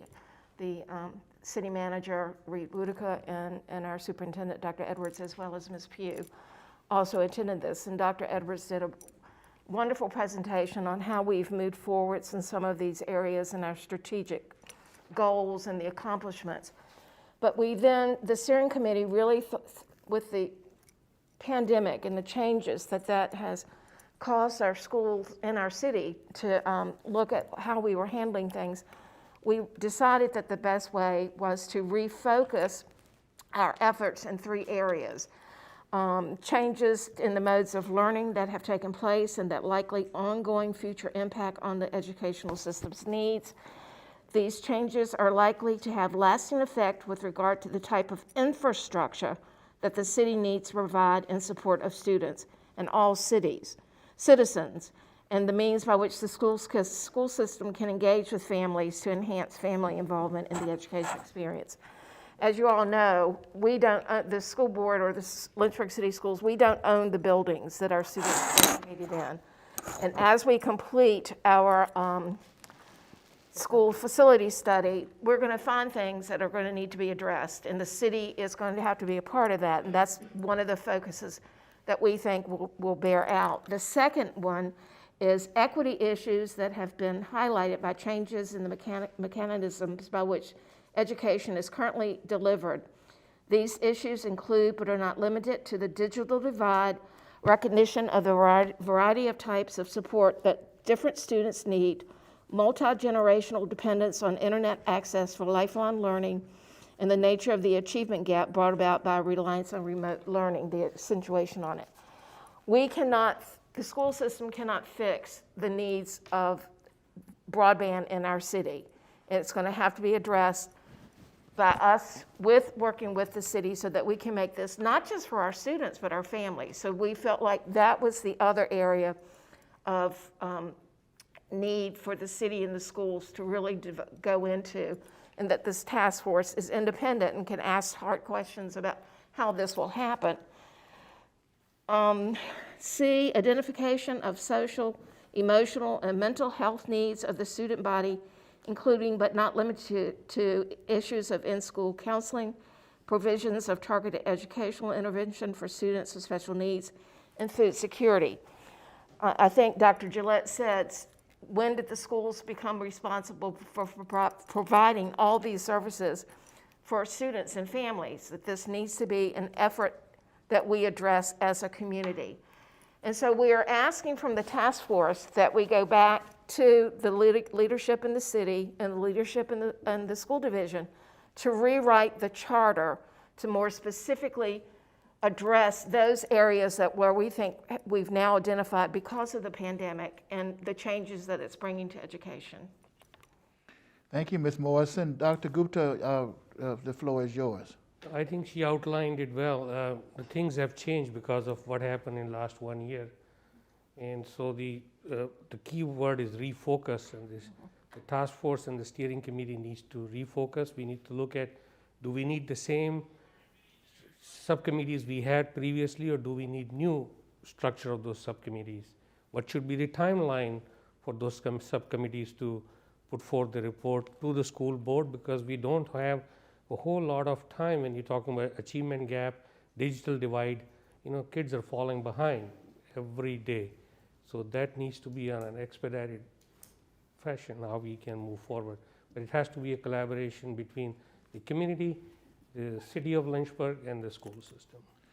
Thank you, Dr. Gupta. So what we need to do tonight is our colleagues on council, large in part through their leadership, I'm not sure beyond that, would desire that this would continue. So what we simply need to do tonight, number one, is to add our blessings to the continuance of the task force, if that is the pleasure of the board to do so. And then secondly, you've heard both reps, Susan Morrison and Atul Gupta, indicate a need to refocus, to deal with the charter in light of those 3 dynamics. And are there any suggestions or thoughts that we have about that?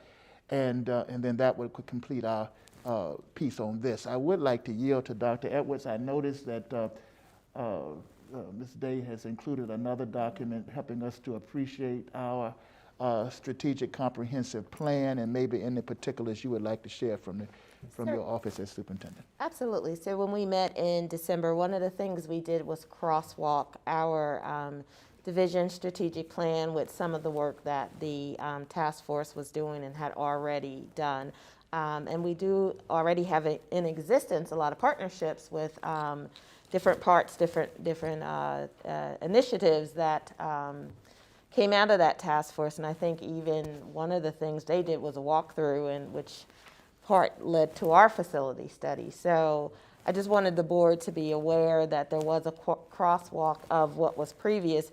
And we are even going back to our own strategic plan, because there are things in it that do not currently address the pandemic that we need to add and change, as I would assume the task force would need to make some changes as well. All right, thank you so much, Dr. Edwards. And so one last piece, and you may have just articulated it, there seems to be an effort that was dealing with the facilities in which we are involved in and have a consultant and so forth. Is there any need for further clarity on that, or is everyone clear on that dynamic? Everybody's clear? Is there a timeline for when that's completed? Has it started? We started the conversation with our counterparts across the street to get that going. I don't have a timeline, and Kim, I don't think we got one yet. So, but as soon as we get one, we will let you know. Consultant? No, not yet. Thank you, Dr. Nilles. Excellent questions. So, to my understanding, our interim city manager, Reed Waddicker, is in the process of revising, seeking to refocus the charter, and we await that rewrite. And the chair of the task force is wanting us to, of course, give any comments we have so that that can be a part of the process. And so, if I could, let's do this. Dr. Gupta, you had your hand back up? What I was saying, echoing what Dr. Nellis was saying, it will be important to have a facilities consultant report as an input to the steering and the task force when they start looking at number A, which is infrastructure, digital or physical. Okay, well said. So I don't know if we need to necessarily take an official vote, but they want rather direct response from us. Is it the will of the board that the task force would continue? Yes. Yes. Yes. All right, then. I'm just going to take that as a yes, unless anybody thinks we need to push it further. And secondly, is there any other comments that we would like to forward? And Ms. Day, if there are specific comments, I do want to make sure that we capture those, because that's going to be my response only as the chair of the board to Dr. Gillette from our board side. Is there any particular statement? Yes, Mr. Harvey. I just have more of a question, I guess, with this document that we had that was shared, and I believe it's the document that we're talking about that Dr. Edwards put together, which is excellent. And with the exception of the broadband piece, I'm just trying to understand the refocus concept. I get the broadband piece and the remote learning aspect that COVID has brought to us, but how does the refocus change from this document? Well, that wasn't, I'm sorry, Please, Ms. Morrison. that was not the original charter that we were working under had a number of subcommittees that dealt with personnel, that dealt with finance, that dealt with facilities, transportation. It had a number of educational programming, and all of that, we worked on it for 6 months, and then when the pandemic broke, we didn't meet for March. And when we went back and examined those areas, the document that Dr. Edwards provided for us, where we're addressing the issues in human resources, we were addressing the issues in finances, we were addressing, so she laid out in this where we're dealing with a number of those things already in our strategic plan. But what we were focusing on, Mr. Harvey, was what are the issues that are citywide that impact schools? And how do we, as a community, coordinate the efforts of counseling for families, food for families, transportation for families, not just students that we can provide the vehicle for, but for how does this impact the entire community based on what's happened. So that's why we went to 3 more general areas as opposed to those specific committees. Dr. Gupta? I think what I'm understanding, and I like that question, because infrastructure, if you read this, looks like only digital. And it should have digital as well as brick and mortar. And beyond that, maybe the HR is, to me, that's an infrastructure. You're setting it up from ground up. So infrastructure, if you read this as a very narrow definition, what I'm hearing you're saying is expand that. So the refocus should not lose the old focus, because we got a $22 million CIP sitting there, which will be coming out of that facility study. So Yes, thank you. Dr. Edwards, would you care to respond? I tend to agree with what you're saying in terms of just being inclusive. I think one of the things that was raised when we had our discussion was the task force busily working on giving us some recommendations that we were already in process or had completed? And because of COVID, we all took a pause, but we continue to work, particularly like if you just look at human resources. And some of the things that I know that they were going to recommend, we are already in line. So I think trying to refocus and better use everyone's time together. And then some of the things that we discovered as the pandemic, continued, particularly with the coordination of services throughout the city and just dealing with the challenges of, feeding families and meeting social emotional needs and just making sure that, not only are the kids' needs being met, but the families' needs being met, whether or not the task force could help bridge that gap a little bit more. So, Thank you, Dr. Edwards, and I'm certainly going to be eager to hear what the consultant will do once that process starts and unfolds itself. Dr. Brennan and then Ms. Morrison. So as far as a message back to the city, I'd like to thank our 2 representatives, Ms. Morrison and Dr. Gupta, for being on this committee. They spent a lot of time, and I would also ask if they're willing to continue to serve, that we send the message back to the city that we'd like to have them as our representatives. All right. Thank you, Vice Chair. We can just deal with that now. I was going to bring that up. Ably so, Ms. Morrison and Dr. Gupta have served, and of course the board's pleasure would be determined at this point as to those 2 persons continuing to represent us as this task force moves forward, since it's clear that the board wants it to go forward on our side, and that it would be awaiting the appropriate revisions to the charter to reflect best those 3 items. I guess it would be appropriate at this point to ask Ms. Morrison and Dr. Gupta, are they willing to continue to serve? I think there was no discussion of change of the membership of the steering committee. Correct. So assuming, means it's the pleasure of the board, will like to continue so that. Thank you, Dr. Gupta. Any further discussion on that? I haven't heard either of them say they're not willing to serve, and I'm certainly delighted for them to serve. Anyone else? All right. Well, the charter will come back to the board. Absolutely. All of this will come for us back in this to form. look at. And So- thank you. I would like to continue as well. Dr. Gupta, is that the same on your side? Yeah, I just said. All right. I Thank you. even So, spoke for her, I said. all right. Thank you, sir. All right. So I think on this item, we're clear that the board would like for this to continue, that we will await the revisions that will come to the steering committee and to us, and we will govern ourselves accordingly. Thank you all very much, and we can, in a timely manner, I will forward that information to Dr. Gillette either this evening or first thing tomorrow. We will now move to item E4, and again, thank both reps for your continued work and for your service. Public comments at school board meetings.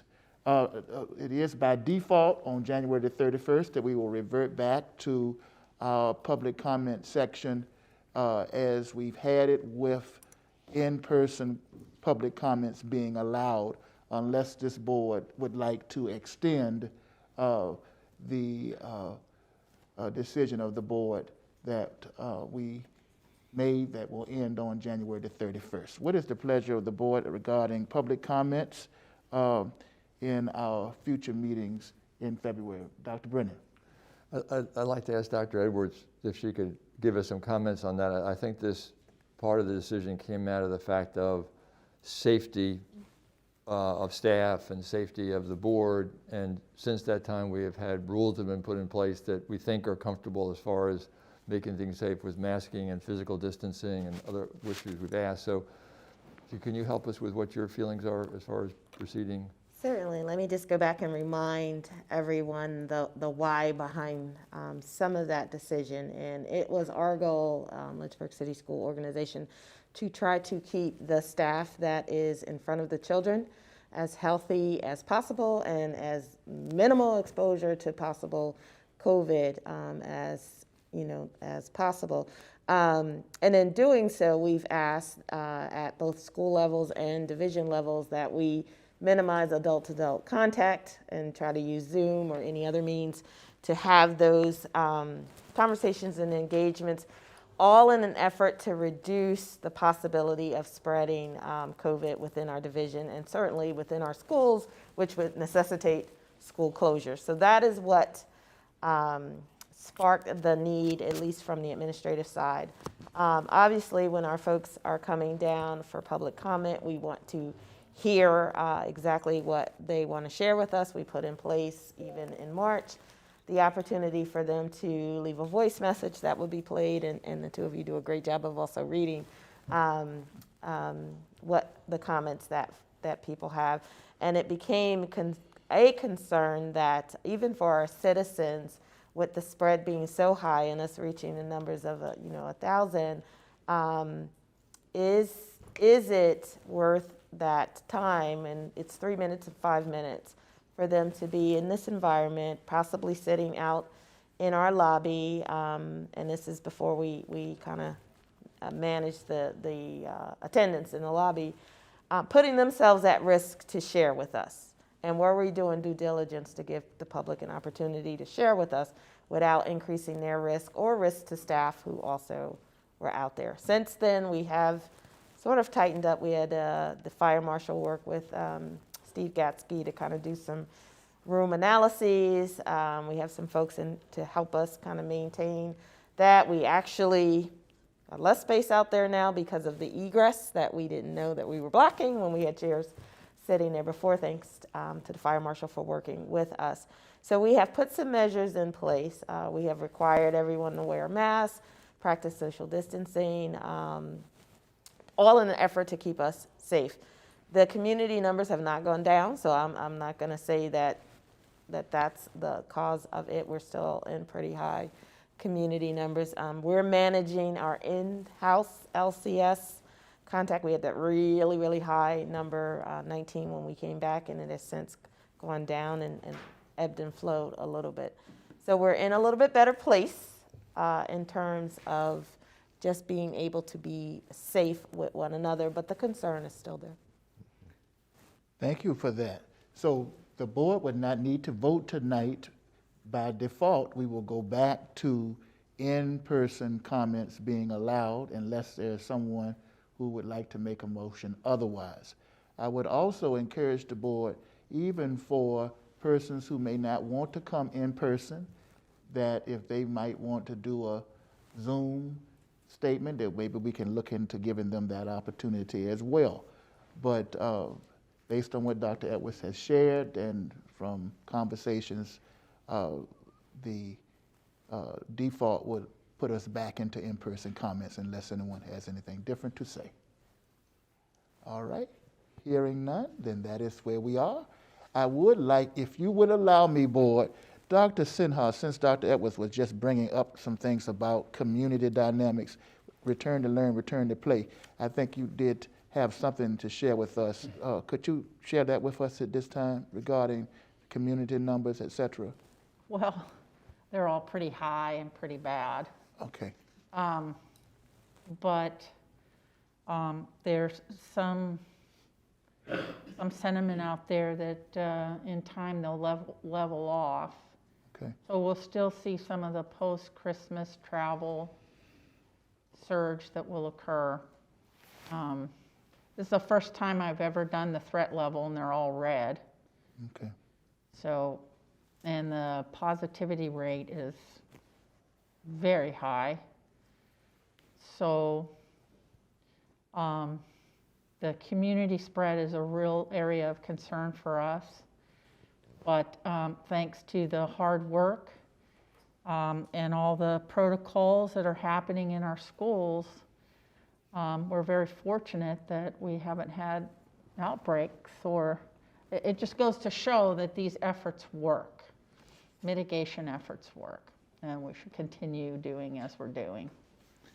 Thank you, Dr. Sinha. Thank you for your work, and I believe there's a document that you can refer to that has been loaded for that. Thank you. Thank you very much.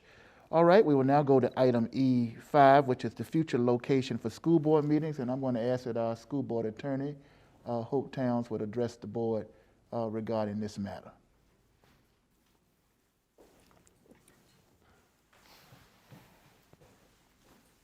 Good evening, everyone. Good evening. As far as your consideration for moving your school board meetings, I just wanted to add, as far as a legal reference, I understand you all are still in discussions, if that is something that is the will of the board, that if there is a decision to move the meetings, that we will have to prepare a resolution with the place, time, and location, and day of the meetings. And that will also have to be advertised in the newspaper at least 7 days before the first meeting. So I just want to make sure that in your discussions to consider those points. I think for a resolution, if it's something you all want to act on quickly, we may have to call a special meeting to get that resolution agreed to and signed, and to make sure that the notices are in the papers timely. And so if you all have any questions about the legal issues, please feel free to ask me. I will pass this back to the chairman so you all can discuss your locations and thoughts about changing the meeting place. Thank you. Thank you, Attorney, for that. The floor is now open for discussion regarding a venue change. Obviously, there's no pressure, no force upon this board. Yet, in light of recent situations, it has been brought to our attention that may be advisable for us to do. Ms. Evans. I'm willing to do what the board wants, but I'm very comfortable staying where we are. All right, any further discussion?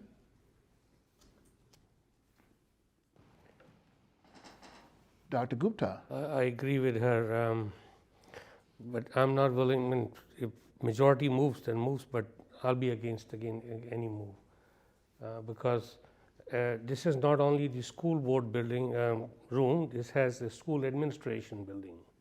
So if you think it is not safe for us, how could we leave other employees in the same building, work day in, day out, Monday to Friday, even on weekends?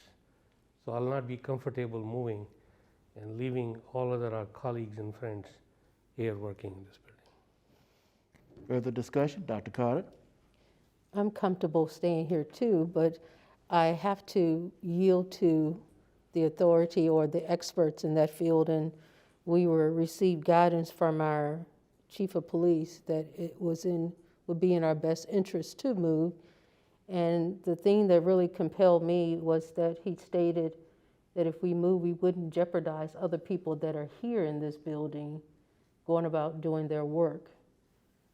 And we also talked about having it at different schools, but there are kids, students, and teachers there. And then if anything happened, then they will also be in the mix, and that's not fair to them. So I'm willing to move if we deem it necessary. Further discussion? Because of that guidance. Dr. Nilles. Yeah, I think I'm aligned with Dr. Gupta. I think I would prefer to stay at our location. So. And each board member, please, you are free to share your thoughts. You don't have to, you're not going to do it anyway, but I'm just reminding you, don't hold back. This is nothing set in stone. This is for our discussion. Any further discussion on this matter? I've heard from 3 people that have spoken in regards to remaining, and that's a third of the board, but not the majority of the board. So still trying to kind of have a conversation to see where we are on this matter. Any further discussion? Ms. Morrison? I'm comfortable staying in this building, and we can always revisit if we need to. It is a small room, and we don't have room for people who want to come in and observe. We do provide space out there, but that's limited as well, and that would be the only consideration that I would feel, that we give people the opportunity to observe in person, and that's not going to happen while we're in this room, but I'm comfortable staying here. I like the idea of being on the days that we've designated. I think people put that on their calendars. People know that we're doing it those days. There are people who watch it regularly on TV, and if we change, I think it would provide some confusion that maybe we don't have to do it this time. Thank you, Ms. Morrison. Any further discussion? Dr. Brennan? I just said I'd certainly go along with the will of the board. If it's to stay here is fine with me. All right. Dr. Sinha? I will go with the will of the board, with the, as Mrs. Morrison mentioned, if there's a need to revisit, we can. Okay. Mr. Harvey, you have thoughts? My only thought was the only appealing thing that I saw with council chambers was that it would afford more in-person seating. That's the only piece of it. I'm very comfortable here. I appreciate the chief's comments and recommendations to us, but I would be very comfortable staying here. Well, I did pass 2nd or 3rd grade math. I think I did. And so I think I've heard enough to let me know. I will say this as the chair of the board. I'm certainly willing to go along with the will of the board. Obviously, I do want you to know, however, that your safety is incredibly important, not only to me, but to our superintendent, the staff's safety, our children's safety, and we are living in a conundrum. We have many dynamics going on, so we will continuously monitor this, but we will alert the chief and others that need to be alerted in City Hall that as for now, we will remain where we are. Thank you so much, and we will now move to our last item. Do we need to take a break before we go into that item, or we want to go right on? Yes. That's what you're doing. Let's take a 3-minute break, recess, and then we'll come to item 6, the operating budget discussion.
ready ourselves to start. Wait for Dr. Millis to come in, but obviously one of the most important things that we have to do as a board is the operating budget. And of course, we're in that process now. And we could be here obviously until 9 or 10 o'clock tonight, obviously.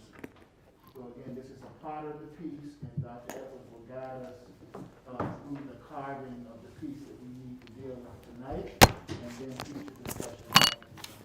Dr. Edwards? Certainly. So what we want to do tonight is share with you the revenues, projected revenues that we have. Also give you an update on CARES funding, because as of last week, CARES funding changed a little bit. And then kind of go over our budgeted projected needs for FY22. And although it's operating budget, this was very hard to do without considering the CARES budget too. So we've kind of blended some things because some decisions might impact others, but looking holistically, we needed to do that. And also included in our discussion is we had talked about in October revisiting the idea of a mid-year step increase. Well, we're at mid-year, so we need to revisit that, but even a decision on what to do for that, you need to do that in light of what that might mean in next year's budget. So we want to present you with that. You should have a document that has, it's 4 pages, it's not 112 items, it's just that we separated them to be 1 through 36 to be operating, and then you can see a nice black line that separates where we started renumbering 101 to 112 for things that we still know that we need, but could possibly be covered by CARES fund. And we say possibly because we're just exploring some stuff. So we want to kind of go over this, but in looking at the hour and knowing that we're going to have a very thorough discussion, I would ask us, and you don't have to decide, but to consider next Tuesday we have no legislative meeting and no finance meeting scheduled, that if we need to continue this conversation, if we could hold that in the back pocket to get through this full slate of things that we need to consider going forward. I do believe that items 1, 2, and 3 on our list are going to take us some time to talk about, and I want to make sure we give them due measure. So we'll keep that in mind as we go along, and then Dr. Coleman, you can kind of guide us through that decision. That seems like a fair, reasonable plan to me. Is there anyone that would object to what was just stated in terms of what we're going to deal with tonight in particular? You're talking about January 26th? Yes. Wait, say that again.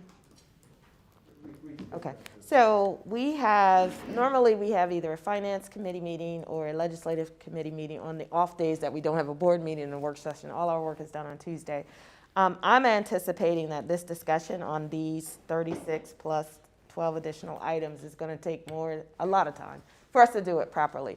And I just want to make sure that we give it due diligence. Our next work session on budget isn't until the middle of February. So knowing that, at least administratively, we know we have a Tuesday open, I wanted to throw that out there, that could we use that as a placeholder if we need to continue this discussion, at least we can in a timely manner instead of waiting until our next work session, which would be mid-February, or possibly the board meeting, but that would be, again, another long board meeting with regular business in this. So. All right, I think Ms. Evans is stating that she is not available on Tuesday. Ms. Morrison? It would be iffy. Maybe get here. I said it would be iffy. I could not be here by 5, possibly 5:30 or 6. Ms. Morrison? I'm available. So if we could start, we don't have, board meetings at one point started at 5:30, Dr. Millis, if I'm correct. So, I mean, again, we're not pushing anybody, but I think that's a reasonable piece. If we could convene or reconvene at 5:30 next Tuesday, that would allow us to have a good discussion tonight, and then on next Tuesday at 5:30. Is that the Capitol Conference? Thank you, Dr. Edwards. And I do want to acknowledge that Ms. Monet Davis has also joined us here to help out with the budget. She has been phenomenal in working with us Saturdays, Sundays, Mondays, Friday nights, all the time. She is the part of the backbone of that department. So I just wanted to acknowledge her and say we appreciate all that she does for us, and glad she's here with us. And we're getting a little note that says put our microphones on so that we're all mic'd back up. Thank you for that reminder. That was me last meeting. Didn't have mine on. So I'm going to let Kim start us with this presentation, which is going to start with revenues and a CARES update. Good evening. At the Finance Committee in January, we presented the governor's proposed budget and what the state revenue would look like for Lynchburg City Schools. So on the next slide, at the Finance Committee, we sort of went into great detail, cross-referencing it to the calc tool, but this is what it comes back to in our operating budget. And I hope you all can see it better than I can as far as, thank you.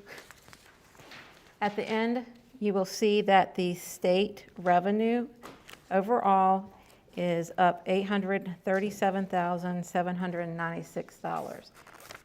There's another thing I wanted to point out is that the state projected enrollment for next year has declined to 7486. And that is right in line. We were on a call with the state last week, and they were saying that the state average is about down 3%. So we are not higher than that. We are right along with the state average. There are two lines that are highlighted in blue.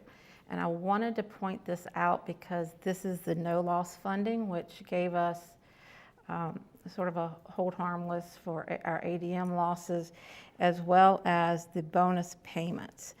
And that is in the governor's proposed budget, there is currently language for a 2% bonus or equivalent. And so those are highlighted because at this point, these are one-time funding items of $1.6 million that make up that $800,000. So if nothing else changes in our revenue, if there's no change to the city appropriation, our operating budget will only have gone up to $837,796. On the next slide, is there any questions on this? All right, on the next slide is the update. I'm sorry, I thought you might talk about the next set of columns. On the right-hand side, that is the change of the local match, and that's the requirement for the locality.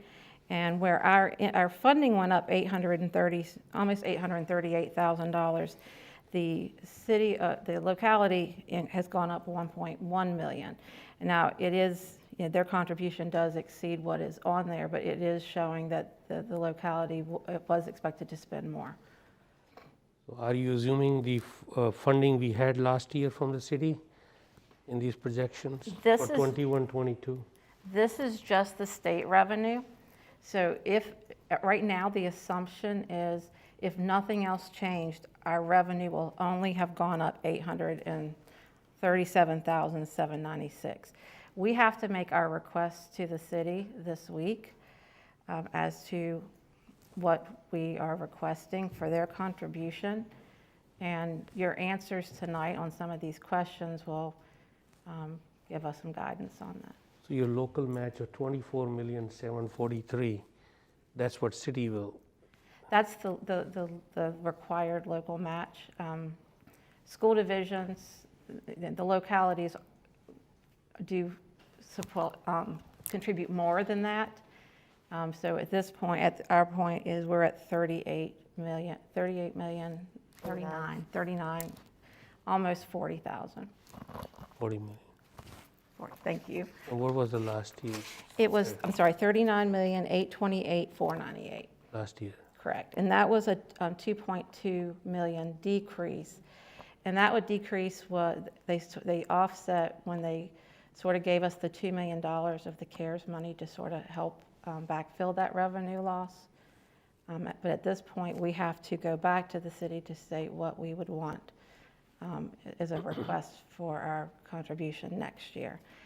And that I do think that the next slide is, it's important to share this with you because since we had given you the update at the last board meeting, in the finance report, we had given you an update on CARES.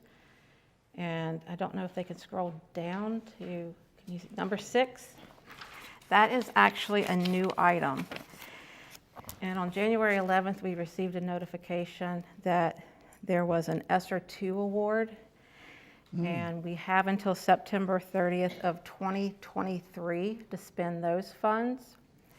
And the Lynchburg award is $12.6 million.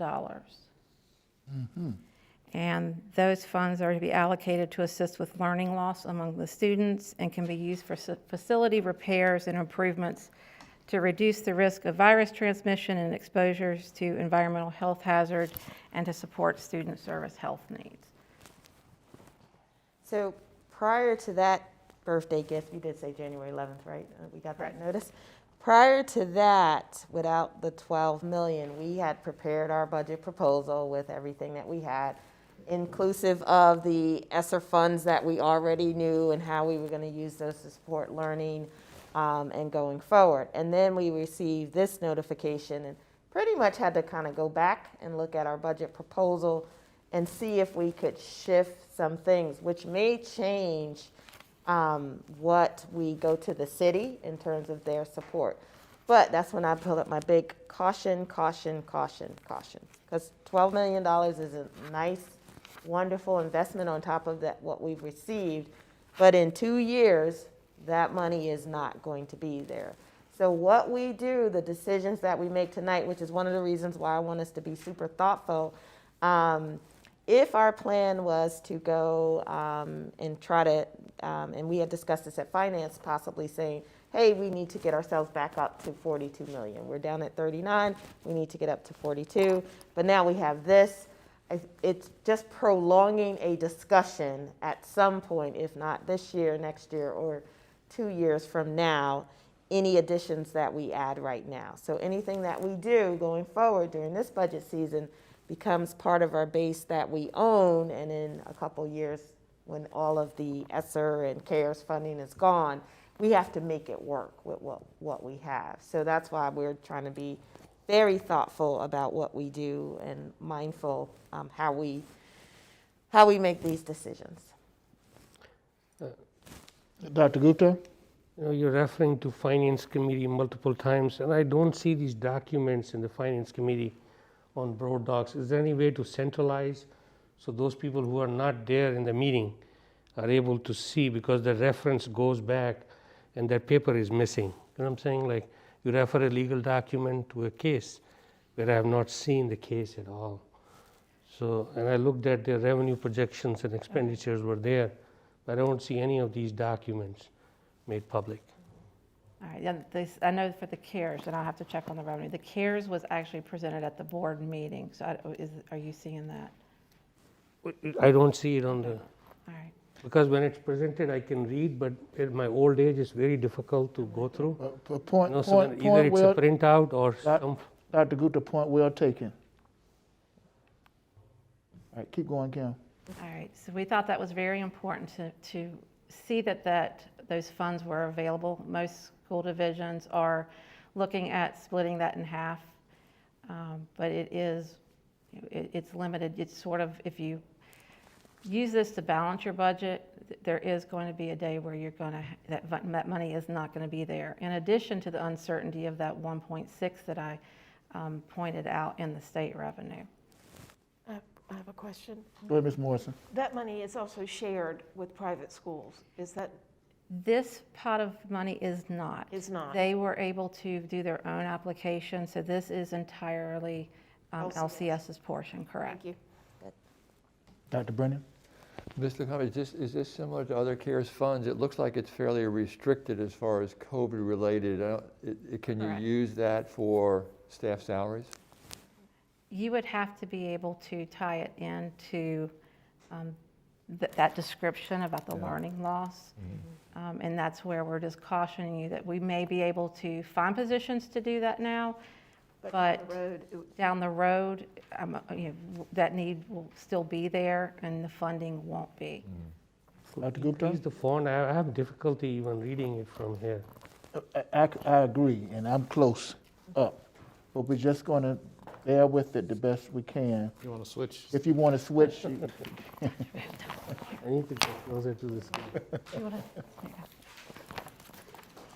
You have a printout? I have it here, we can share it, if that's okay. Yeah, thank you. all right, that's good teamwork. Ms. Evans?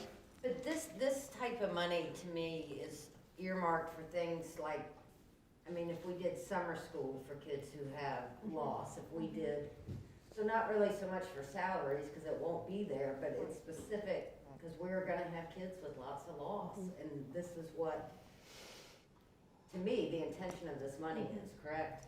Yes, so, but you can also, if you think through, helping kids means I need to add these positions to help children to move forward, in a certain way, whether that's addressing social, emotional, mental trauma, any of that, then there's salaries tied in with what you want to do. So we just need to be very clear that if we do that and we say even like tutoring and things like that, that we just know that it's not going to, the money's not going to stay there. But if we put a person or a program or anything else that we want to sustain, that would still stay there. So this has we still have the original number 1 CARES and the number 6 that we would be looking at to see what we could possibly put in there, knowing that it is just one-time funding. On the next slide was the budget requests, and you do have a handout of those requests. And am I correct now, then we are going to only be dealing with, because of the meeting next week, we will be looking at the first 3, the compensation and the 3 options. And on the next slide.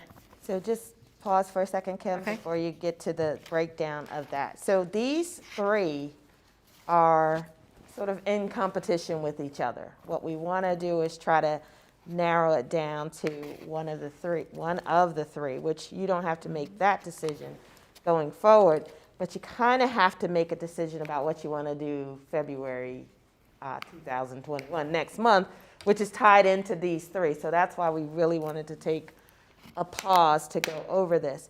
And let me also say that for the follow-up, for the first half of the year, we gave the staff a bonus, that everybody got the $1,000 bonus, or it was prorated based on your full-time, part-time equivalency. I mean, Dr. Edwards, you could just pause for 1 second, please. I can't understand. Till they finish. Oh, sorry. Okay, that's all right. Please go ahead. Okay, I'm sorry. So I'll just repeat that back. Everybody for the first half of the year received a one-time bonus of $1,000 or prorated by your full-time, part-time status. So for the first half of the year, we rewarded our staff or gave our staff a bonus. At that time, the city did $1,700, we did $1,000, and the thought was we would come back and decide whether or not we were going to do a step increase. So we didn't want to do a $1,700 bonus and a step increase on top of that. We didn't think we would be able to do that. So we are here right now to kind of work through, if you do a step increase, what does that mean for next year's budget? Or we can say, let's give the $700 and make it the full $1,700 that the city employees received for the second half of the year, and then what would that mean for the budget? It looks different for different people, so what Kim and Monet are going to do is it's going to take you a moment to just focus on the data, the information, so that you can see it through the lens of various workers. Now, remember, some folks are on an odd, even year with the step increase, so that's going to look different too.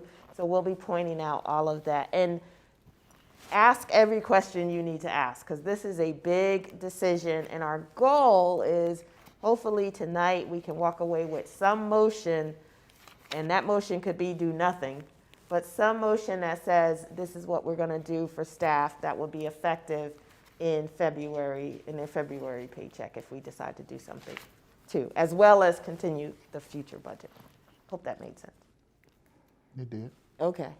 Okay, Kim. Okay, on the next slide was the staff compensation option 1. And this was discussed at Finance Committee as well as far as giving a step increase in February. So that would impact this year. It would also then carry over to next year because you would have to fully fund the full year. That would get us back in line with where we would have been if we hadn't froze the pay schedules.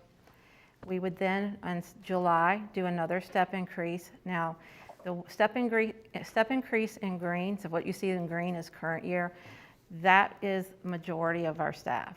And all the classified and your administrators, they're all on that group that would go over the next time. And majority of your teachers. But there are some teachers that are on, they have the odd even steps. So the ones that do not receive it in the green will get it in July. Now this is where the governor has proposed budget says you need to do a 2% bonus or the equivalent. So we would have to, with that step increase in July, it would not be enough for the 2%. So you would look at doing a bonus to bring you up to that 2% requirement. And that is the estimated cost. And that changes every time that there's someone hired and they've, so but based off that snapshot in time when we ran that, that was about the cost of that. So Kim, if I could just pause. If I right now am Crystal employee on step G, based on this, on February, I go to step H, move up one step, and then in July, I would go to step I, the next step up. I thought it was every other year. But they repeat. They repeat, yeah. So my question is, with February and July, then everybody will be increased, so this hold will not affect negatively to any one of our employees, the hold we had for step increase. As of, on this option at July, when they do the step increase, everyone will be back on the schedule where they would have been if we hadn't frozen, and then there would be a bonus to bring up to that 2% governor's required bonus. And how much will that bonus be? The bonus was, I'm sorry, let me find it. $700? We estimated it to be about $700. And that changes. It changes based on, everybody that's, changing. And we had to offset it with the step increase for the staff that gets it in July. So that is just an estimate. Very good, Dr. Gupta. Dr. Brennan, then Dr. Carter.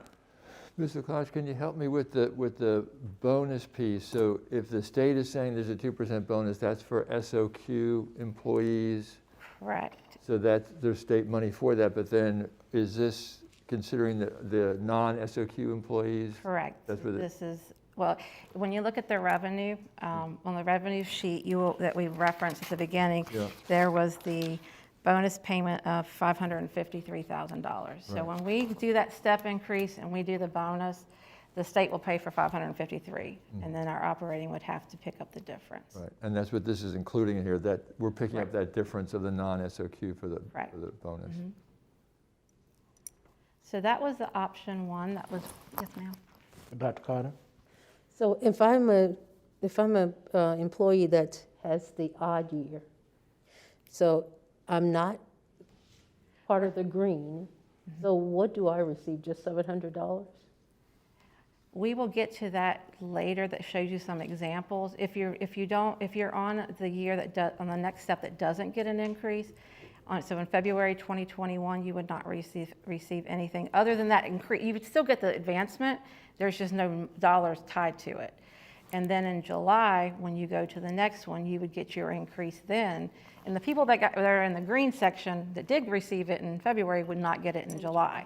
And then the bonus would be the differential to make it come up to the 2%. Everyone would get that.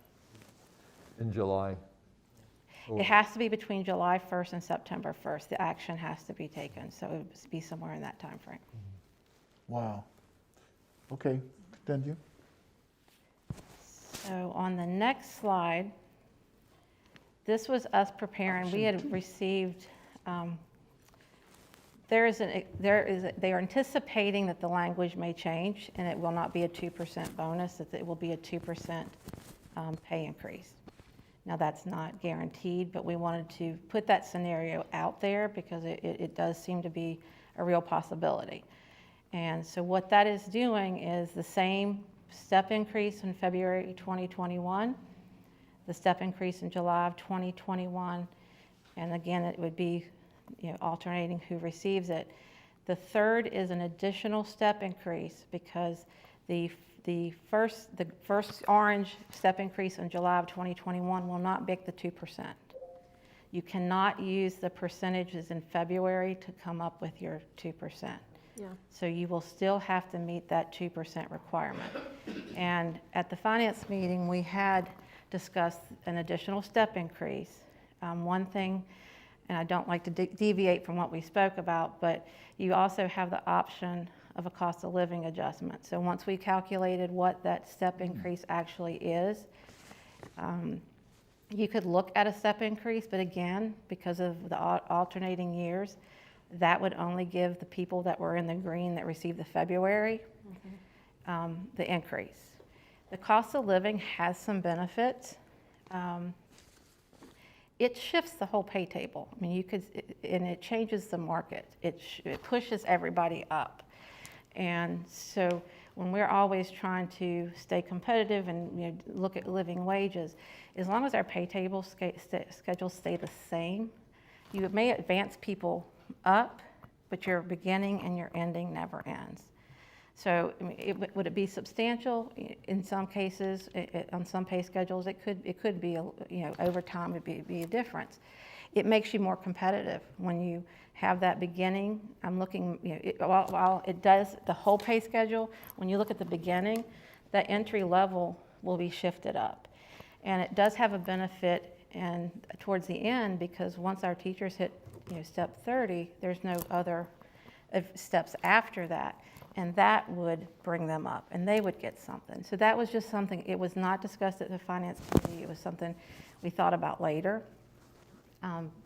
Either way, we would bring it up to be the 2%, and so that cost is more than what option 1 is, because you have VRS and all the benefits on a step increase as opposed to a bonus. Dr. Gupta? When you say COLA, it will be for people who got a step increase in February as well as in July, everybody. It would be everybody, yes, sir. Because COLA is what private companies do. Means I was working for Chrysler one time as a worker, and they provide you COLA. So what you're saying makes sense. So the cost doesn't increase by another just $100,000? It was rounding. It was more like 150,000. We rounded. The 1.9 was like 1.85, and then this was a little bit over 2. But you used the 2% increase in the previous slide, and then the bonus, and then you have the step. Some of the increase is already in option 1 has benefits tied to it because of the group of teachers that did get the advancement. Dr. Carter? Ms. Laconich, for the additional step increase / COLA, so the combination, You would do one or the other. You have more with the step increase. You don't have the flexibility. The step is what it is. With the cost of living, we would be able to calculate what is needed, and then that would be across the board to everyone. Ms. Morrison? When you do a cost of living increase, does that impact VRS? It does. It's just another way of raising the base salary, but in doing so, it also raises your starting and your ending salaries. So how do you define COLA based on inflation? How would you come up with so it's fair to everybody? Well, in this, we were just using it to bring it up to the 2% required from the state. So your COLA will be capped at 2%. The combination between what the step increase is for the group that receives the increase on July 2021, and we would have the flexibility, I mean, if you wanted to make it more, but we would have to have the funding for it. But we would have to make it up to, those two things combined would have to meet the 2% that could be in the governor's language if they change it. Okay. All right. So everybody clear on option 1 and 2 so far? So option 1 and 2, the cost is higher at the end because we are doing that step increase mid-year this year, and that increase is costing us money but isn't contributing to the 2% that's required the following year. Every school division has asked, can we use bonuses that we did in this year? Can we use any increase? And the answer was no. It has to be between July 1st of 2021 and September 1st, 2021, currently. So when you see option 1 and 2, that is why it's higher when you look at option 3. On the next slide. Dr. Carter has a question. Oh, I'm sorry. So going back to that, if I was the employee receiving my step increase in February, how is my cost of living or? Everyone would get the same percentage. Okay. Mhm. So option 3 would show a bonus, and it shows a bonus in this year. We have a lot of vacancies. We would be able to absorb that, and a bonus would not carry over into the new budget. The option 3 would let you do the 2-step increases, which would put everyone back on the cycle where we should be, and the cost is significantly less. In the other sides, your bonuses, the items in green, are something that impact and carry forward into the next year. This bonus, it would be a one-time bonus that would impact the current budget and would not come over into the salary lines of the other. You would still get the 2-step increases, and currently the 2-step increases in July would make us close to the 2%. So that was the 3 options that were presented in the Finance Committee. And one of the questions that were asked was how would that look to an employee? And the committee asked if we would bring some of those examples back. And on the next slide, we have Miss Odd Year 10-month teacher on step 11. And in the current year, their salary is $42,503 based on a 200-day calendar. And option 1 would be a step, and a bonus.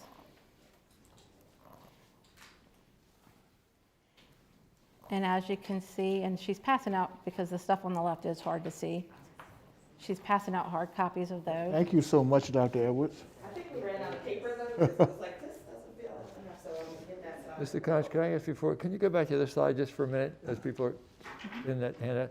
So how does this address the governor's 2% increase on this step? Is it still there?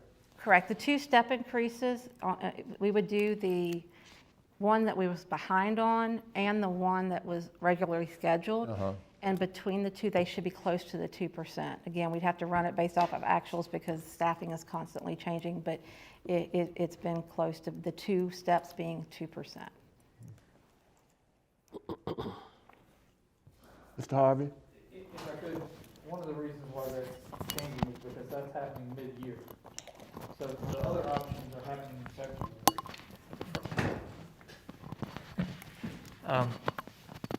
The option 3, we wait until July to implement that. And so we only have half of a year. Yeah, and I understand that. Okay. But my question is, on the other ones we're commenting about that 2% in the summer. It kind of disappears on that option 3. If you can clarify that. Correct, because the step increase that that were in the other options were given in February, and that would not carry over to be counted So in this scenario, you would have to do the 2 steps, but the 2 steps would make it up. And the other ones, the step increase in February does not get counted to the 2% this year. Thank you. So based on this, if I'm a teacher, option 2 looks attractive because my retirement funding contribution year after year will have that $837. Correct. Where in option 1, the consumption ends after this year and that's it. Right. I'm losing that $400 increase in my retirement going forward for another 20, 30 years of my work life. What doesn't make sense here is that you got July 2021 in step option 2, 43,340. So that's your COLA increase and that's for everybody. That would be, Assuming that $700, that's the question I asked you before too was, so it'll be a $700 COLA you're looking at. yeah, we use that as an estimate. So total estimate increase when you look at 837, it's not 837, then it's 1537.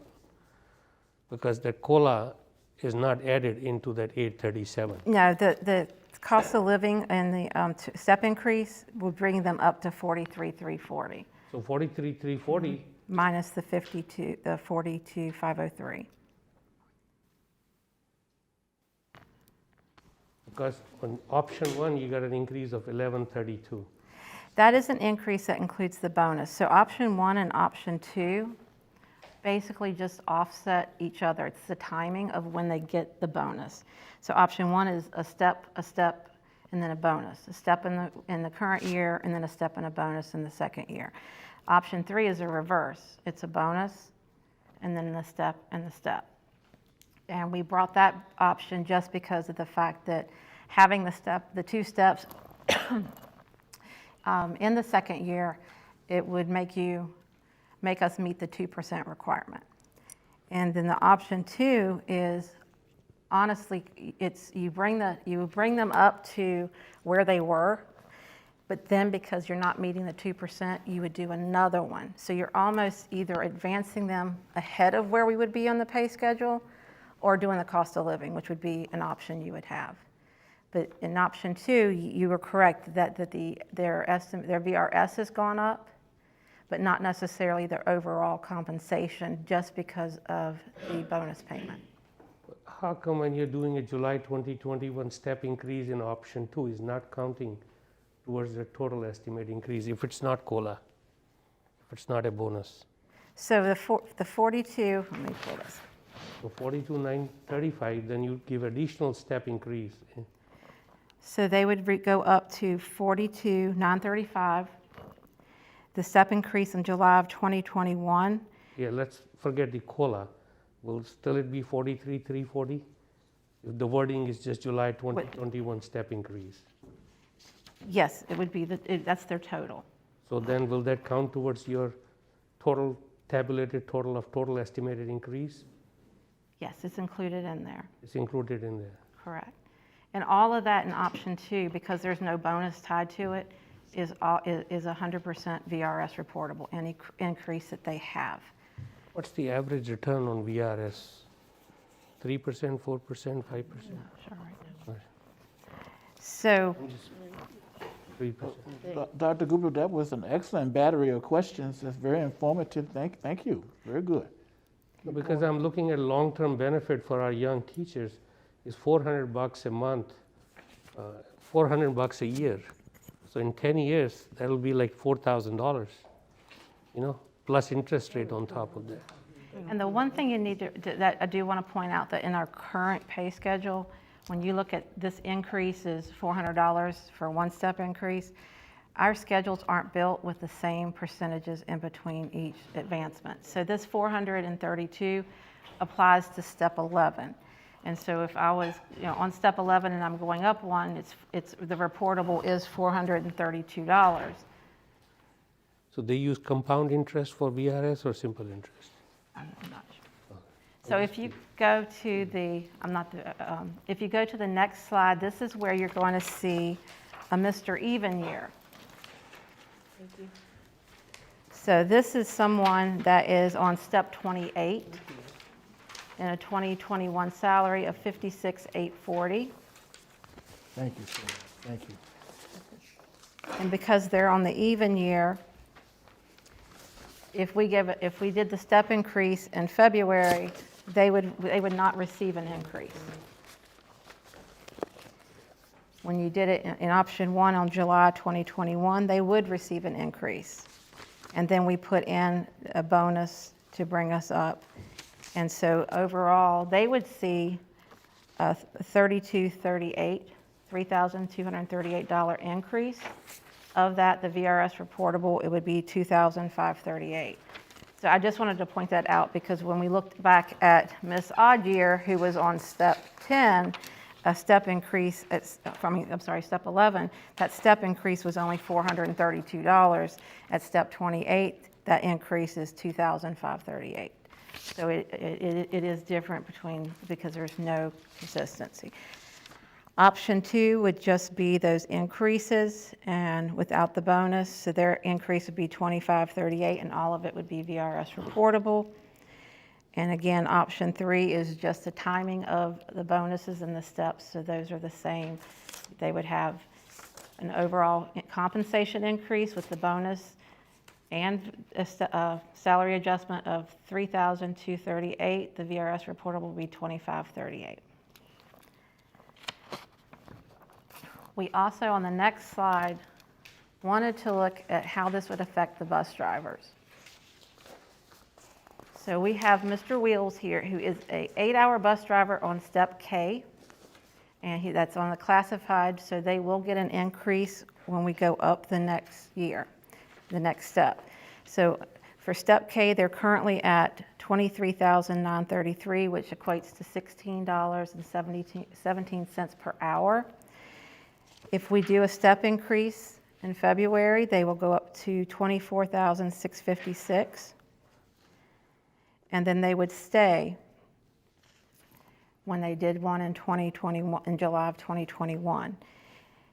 If we went the route of going the bonus in option 1, that bonus would go on top of that increase that they've received.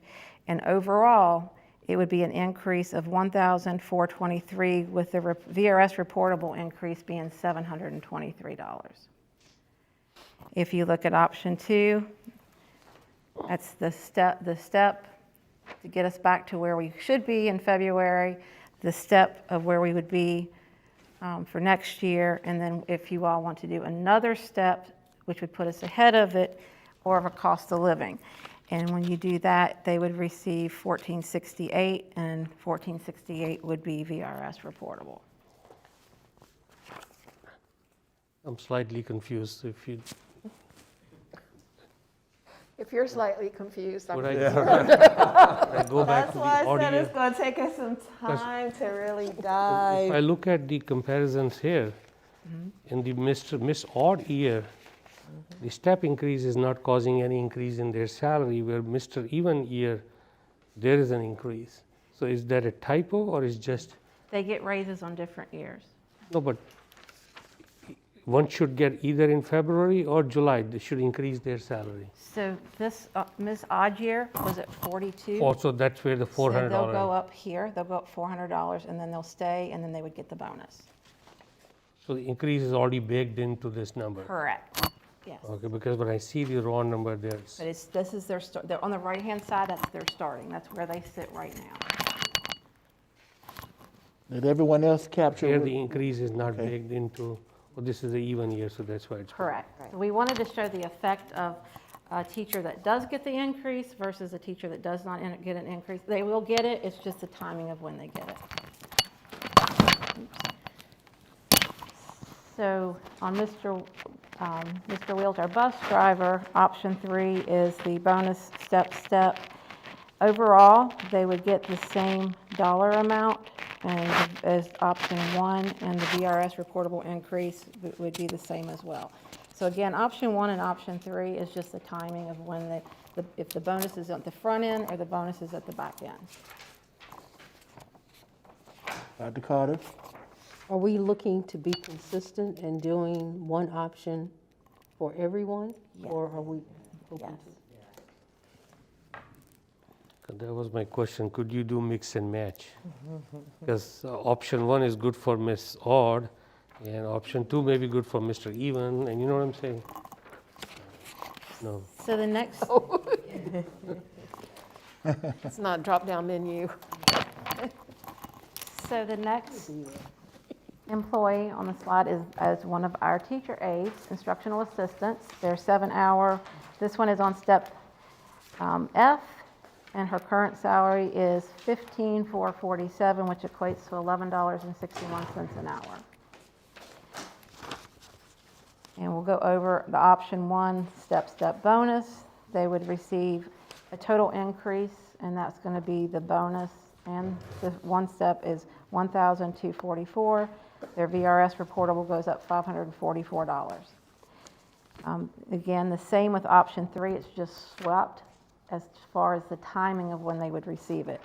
Option 2 would be the equivalent of 3-step advancements, and that would be an increase of $866. So their overall increase, because they didn't get the bonus, would be less, so they would not have that, but they would have higher VRS reportable.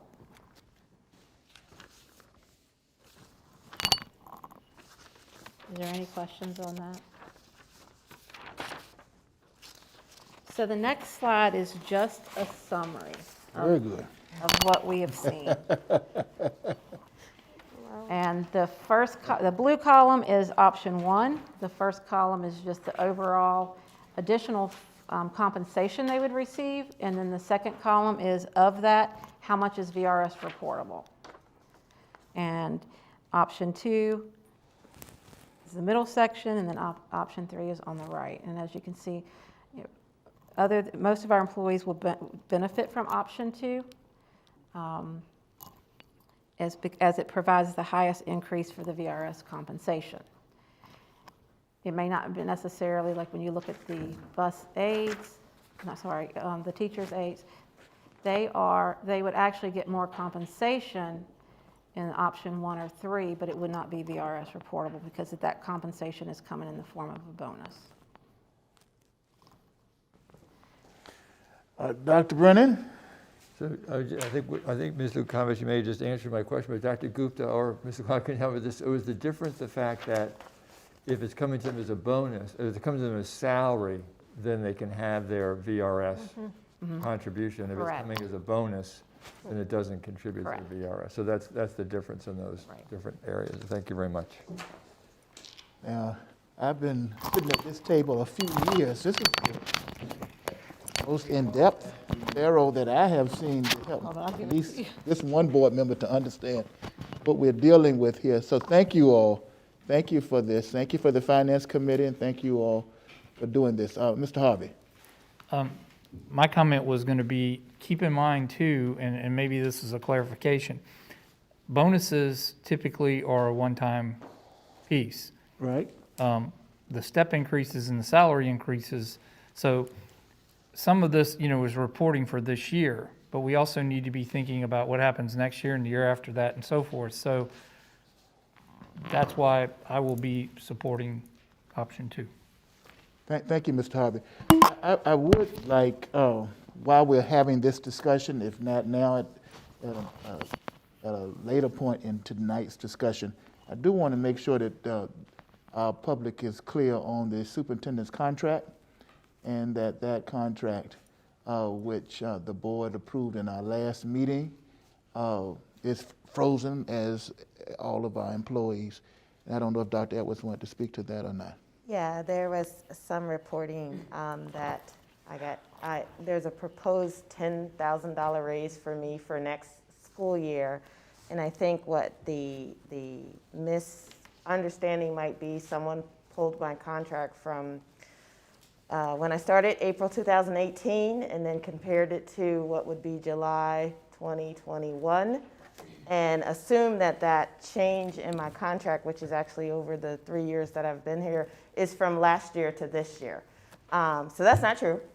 And my salary, along with the entire staff, has been frozen this year, so we all are frozen, and mine going into next year is also frozen as we begin these budget conversations. So I really did not want the staff to think that we're sitting here discussing their contracts and I'm getting a $10,000 raise next year. which is not true. So. Thank you, Dr. Edwards. So, Board, we have been fortunate to get an in-depth, thank you, Mr. Laconich, look at compensation, 311, with an option 1, an option 2, and an option 3. And I don't want any board member to feel pressured to do anything if you're not ready. Yet we're being asked tonight, although this is listed as discussion, that we might give our administration the proper guidance as to which of these 3 options, which is absolutely critical to our operating budget, which is 80% of what we do. Dr. Gupta? I know it's for discussion, and I see a page for motion, but the issue is this information was not public. So the teachers and the staff, have they seen all these proposals yet? No, and I think the part that the motion part has been the part that we have publicly talked about, and that is whether or not this board wanted to give a step increase mid-year, starting in February, which would be mid-year for us. That's the piece that if we're going to do that and we want it to show up in a February check, we would need to be taking action in January to do that. But we recognize the board, we didn't want the board to just say, yes, do that, and then not see how doing that would impact the future and what we would have to do. So just trying to separate the pieces. The staff is aware that, and I think they're patiently waiting, a decision on what is this board going to do for the second half of this year. We got the bonus the first half. Now what are we going to do? Dr. Brennan? So as far as discussion goes, I think that the board, going back to the spring budget discussions, had hoped that we were going to be able to make a change in the pay scales in February. I think initially in October, and then now pushed back to February. I think that was the goal of the board. So I would like to suggest that we want to make that change in February and not wait till the summer. And if Dr. Gupta understands this, I'm sure the right way, it seems like option number 2 would be most beneficial for the staff. Plus there's a relatively small difference between those 2 amounts for the total cost. So I would certainly be in favor, as Mr. Harvey is, with option number 2 to benefit the staff as much as we can, as soon as we can. Ms. Evans? I completely agree. I feel the same way. Ms. Morrison? I think we made a commitment to this when we were having the discussions at City Council, and I support option 2. Yeah, we've done our due diligence, and so I don't want to eliminate discussion from anyone who hasn't, but the chair would certainly be willing to entertain a motion at this time. Ms. Laconich, you want to say? Well, we have another slide that. Oh, is I'm so actually- sorry. No, I no, didn't no. realize. It's just, All right. this is sort of your options. Okay. Well, of course, you have other options, but these are the motions. Ms. that- Laconich, before you share that, I think Dr. Nillis has a question. Well, you know, I guess I must be slow in math because I'm not comfortable with any kind of motion at this point. I don't feel like I understand these options, especially since it's just got plot done in front of me. I hear you. Ms. Laconich, go ahead with your piece, and then we'll come back and entertain Dr. Nillis's concern. So the option, the 3 options have an impact on what you want to do this year. So we weren't asking for a decision for next year, but it would be hard for us to ask for you to make a decision on what you want to do with the February piece, where we had when we had advised the employees that we were coming back, without showing you what the impact is on next year's budget. So what we were hearing is that you like option 1 and 2. And so these are the motions that we came up with. Motion A was to do no compensation adjustment, no step increase, no budget. Motion B was to do a prorated step advancement reflected in February. And that motion we could implement now, and it would support your option 1 and 2, and you could continue to have conversations as we go through the budget process. We weren't asking for a motion to Do the whole thing. for next year. We were asking for guidance and a a motion for what you want to do this year, but we felt we could not do that without telling you the impact of what it will be in next year's budget, because at this time, we have $837,000 more in state revenue, and the option 1 and 2 do come in more than that. Thank you, and I don't want to block everybody's view of that. Ms. Evans? I like the way that you explained that, because we did make it very clear to staff that we would relook at this, and that was our goal. And if we are relooking at this and saying, yes, we're gonna, do what we said and do the adjustment, this is not locking us into 1 or 2. We are able to discuss more, but we are saying to the staff, this is important to us and we need to do this. This is what we said we'd So do. I like that we're not picking 1 or 2, really. We're saying yes to what we agreed to with the staff, and then we'll look at it.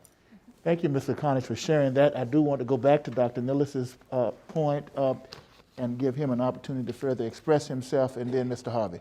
Well, I guess in the context of when we're taking motion on or taking action on the salary steps, then I mean, I do support taking action now. Thank you. Mr. Harvey? I'm sorry.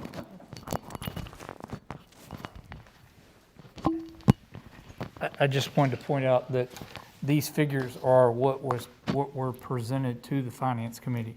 The only change in option 2 is that we've added that line about the cost of living increase. And why I believe that that is so important, because it addresses many of the concerns that I've heard from this board all the time that I have served on this board. It takes into account our pay schedules for our bus drivers, our aides, et cetera.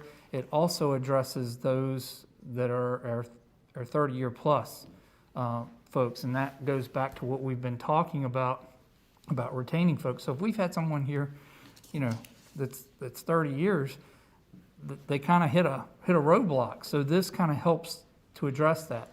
In addition, this also helps to address the concern that we have about our pay scales being seen on the internet. If we're taking care of that through a cost of living increase, when we put those on our website, they're being updated, okay?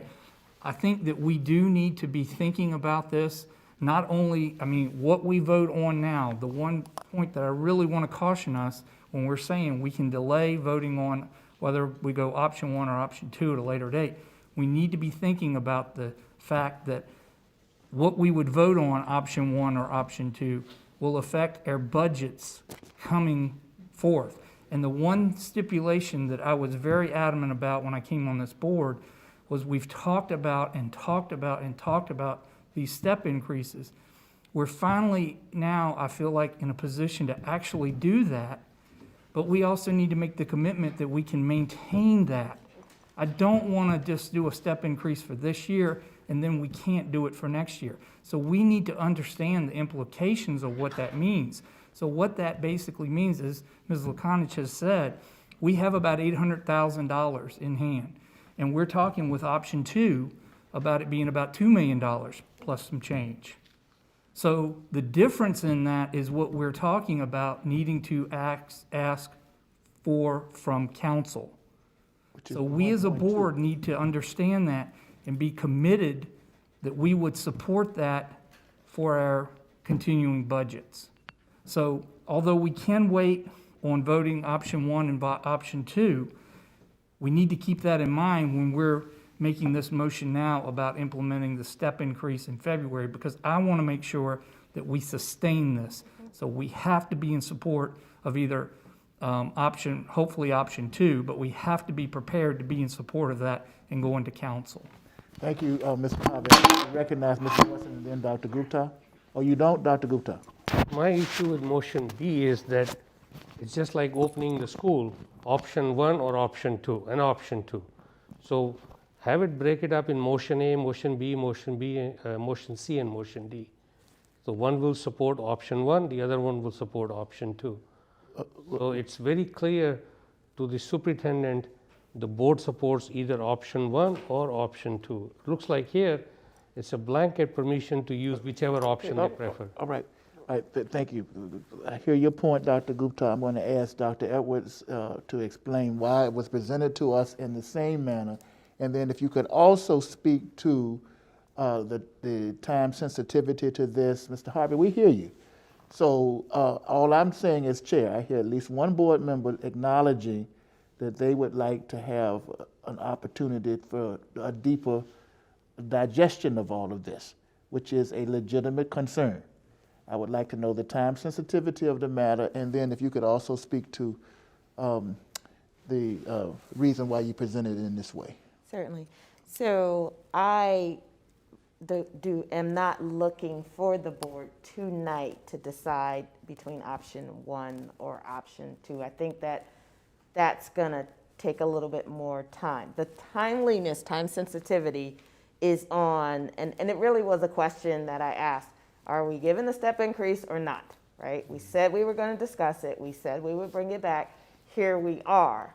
And as we discussed it as an administrative team, we had choice to just say, let's just ask them step increase or not, or they need to make an informed decision so that if they do say, yeah, go with the step increase, at least they know the backstory of this is the trickle effect. In full transparency, as much as I knew, and I already called it, like, this is going to take us some time to sit down and really wrap our heads around, because it took us time to understand it. It was important for this administration to say, we don't want to, we could have gotten a quick answer from the board, just step increase or no, and then later you may have asked, why didn't you share this with us at that time? So we wanted to be mindful, even though we know you got to spread them out and you got to roll around with it a couple times in your head, to give you all the information. So the only piece that I'm really, for tonight, that I really need the board to decide and say, because it is timely, if we are going to give it effective February, we need an approval in January to get that going, and that is just the February step increase or nothing, or go with the bonus to make it the $1,700. Dr. Gupta? The problem I have is I'm in support of February, but if I'm the July candidate, then I'm wondering when will the board make decision on my step increase. You see what I'm saying? So it keeps them in that dark cloud. So how about having a motion? I personally go with Mr. Harvey. I support option 2. So why don't we just vote on option 2 and make it done for both, All right. even as well as odd. Okay, thank Nobody's you. left wondering. I hear you, Dr. Gupta. Let me say this. Administration has made it clear as to what has concerns at that level. I think the Finance Committee did look at this. All board members may or may not have had all of the information, but I think you have it now. So what is the will of the board at this time in light of, you can go with one of these 3 motions, or you could just deal with option 2 in isolation, but the floor is open for that. Mr. Harvey? I just have a question first, a point of clarification. I had understood that Dr. Edwards told us that she has to go to the city This week. to make a request Yes, for sir. budget. So that's why I was making that statement. Yes, sir. That the difference would be in our ask for city council. So at this time, I would be comfortable making a motion that we consider option 2, that the board consider moving forward with option 2. All right, there's a motion on the floor by Mr. Harvey to Second that. go with option 2. It's seconded by Mr. Gupta. Dr. Gupta, any further question or discussion on the motion that is on the floor at this time? Dr. Brennan? I would just like some clarification, because I heard the same thing, that there needs to be some guidance from the board to go to city council. Can you just help us, Dr. Edwards, what guidance you need? Yeah, and what Mr. Harvey is saying is correct. Up until last week, when we received the additional CARES funds. So what we were trying to do, and again, trying to be good stewards of the money that's being afforded to us, and I totally agree with you. When we did this budget, that's the difference. We're going right to council, and we're saying this is what we need. In light of the new CARES money, what we were attempting to do is pull some things that we could to reduce the current operating budget load, so to speak, so that we could absorb what we would normally ask council for. But I started by saying that will solve it right now. In 2 years from now, that money won't be there. We're going to have this conversation with council today or 2 years from now, right? At some point, we have to have it because it's not sustainable because we can't generate revenue. But what we were thinking as the administrative team, given everything that's going on in our community and the pandemic, it may be wise to say, can we retool some things in operating with this new CARES money to offset the ask and maybe try to come in as, you know, to the, 39 or 40 or somewhere in there so that, yes, we get our needs met and we also, work with council. We solve a right now problem and we postpone a conversation for later. Because what you're saying is that conversation has to happen. All right. Okay, Mr. Harvey, then Dr. Carter. I'm sorry, I yield to Dr. Carter. Dr. Carter? Thank you. My concern is, as you stated, if we don't already build that into our budget, and then it could be said that, well, you've been doing it on the lesser fee, so why do you want more now?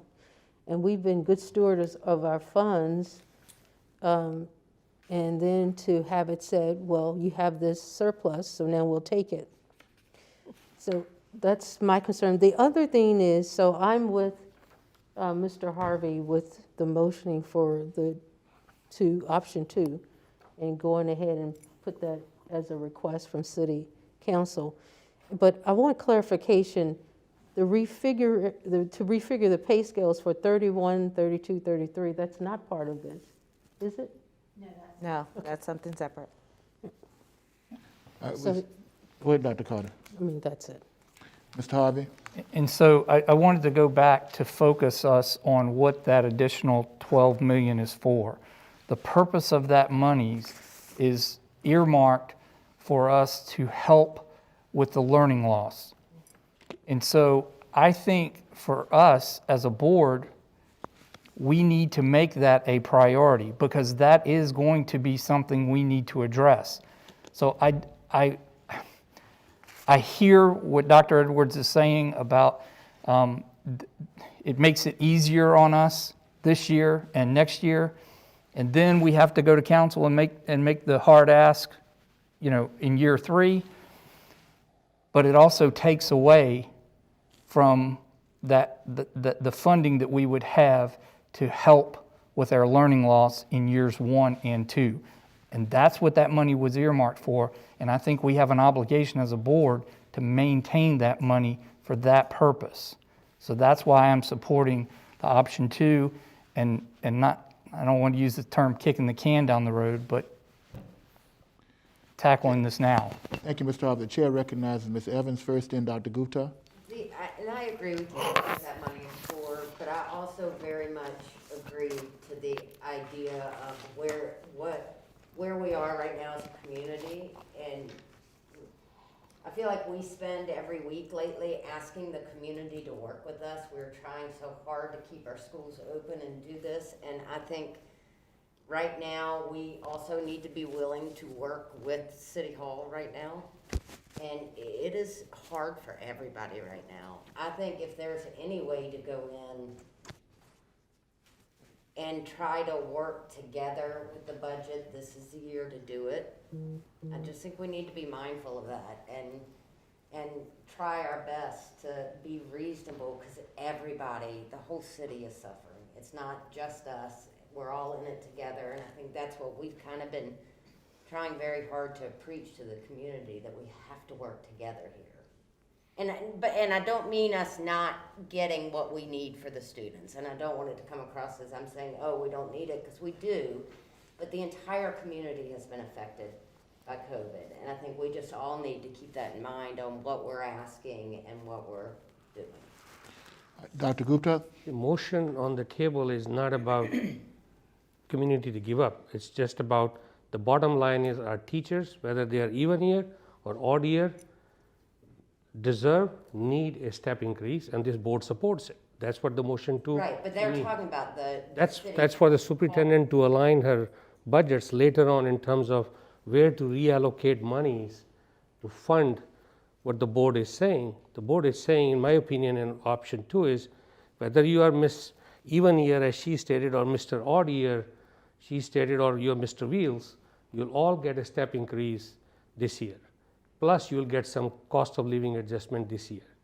So that's what this option 2 is about. Then it's up to the superintendent to figure out how to reallocate resources, whether they are from CARES Fund or from the city. That's for the secondary discussion. Thank you, Dr. Gupta. If we could keep our discussion now germane to the motion, and if someone wants to make a substitute motion, they certainly can. Mrs. Evans. Then I need clarity. Why is this even brought up of what the ask is for city? I understand your point, and I agree on option 2. My question is, why are we discussing what she's going to have for City Hall if that doesn't need to be known? Dr. Edwards. It will, because we need to give, remember, this is my timeline that I have to give the city my number, so to speak, my request. So first we wanted to deal with the motion and then get some conversation with you all around what I just said about trying to offset part of our operating budget with the funds that we have where appropriate. Now, keep in mind, you're right, this additional money is for learning loss. But even if we didn't have this additional money, our operating budget is for learning loss or just learning adjustments. So there are things that we're doing in our operating budget anyhow that's going to address, and I don't want to just say learning loss and have our community think we're just talking about kids who didn't get, it's learning drop. So you could have been an A student, now you're a B student. So those, all of our children. So our operating budget is going to do that. But it is 2 discussions. One is the one just about the staff and where we're committed to doing with the staff. The second one, when we were done, is going to be, okay, how, when we go to the city, let's have that city conversation, and whether or not you do the big ask now or the big ask, that K on it, later. That was a K in that part. So for the motion, it really is, what are we going to do for our staff right now in this current year? I want to, very good. I want to, before I recognize anyone else, I want to pause and make sure that Ms. Evans is satisfied with the response. Yeah, I mean, and I understand that, yes. I'm not even sure how that other discussion came up or why it did. Thank you, thank you. Because when we're voting, we want to be clear on what we're voting about, and the information you need to ask for it before we vote. All right, now, Dr. Brennan, I believe, and then Dr. Carter, or whichever one. So I think the information that's been provided has been very helpful. I think we all agree that this is the first conversation we've had about the budget for next year. And I'm a little hesitant to make a decision about next year's budget at this point. I think what administration is asking is for step number 1, which is to what are we going to do for February for the staff to unfreeze the pay scales. I think we all agree we want to do that. I think the other thing we need to give administration is the ability to go to city council or city leadership with the ability to discuss what's going to happen to this $12 million we now have in CARE funds, and how does that jive with what we need from City Hall, and have the flexibility to say, let's work together on this. So I'm going to vote against the current motion because I like to come back to motion B and vote for that, for the immediate, saying motion B here, which is that we're going to make a decision tonight about unfreezing the pay scales for February and not making a commitment for 2021 until we have that discussion, which we're going to have next Tuesday, or whenever we're going to continue this conversation about the budget. Thank you, Dr. Brennan. Dr. Carter, did you have anything? Can you revisit, what's the motion on the floor? Mr. Harvey, if you could restate your motion. My motion is that we support option B. I mean, sorry, option 2, sorry. Which is the $2 million. This, and then making a change in the next. All right. If there is, Dr. Gupta?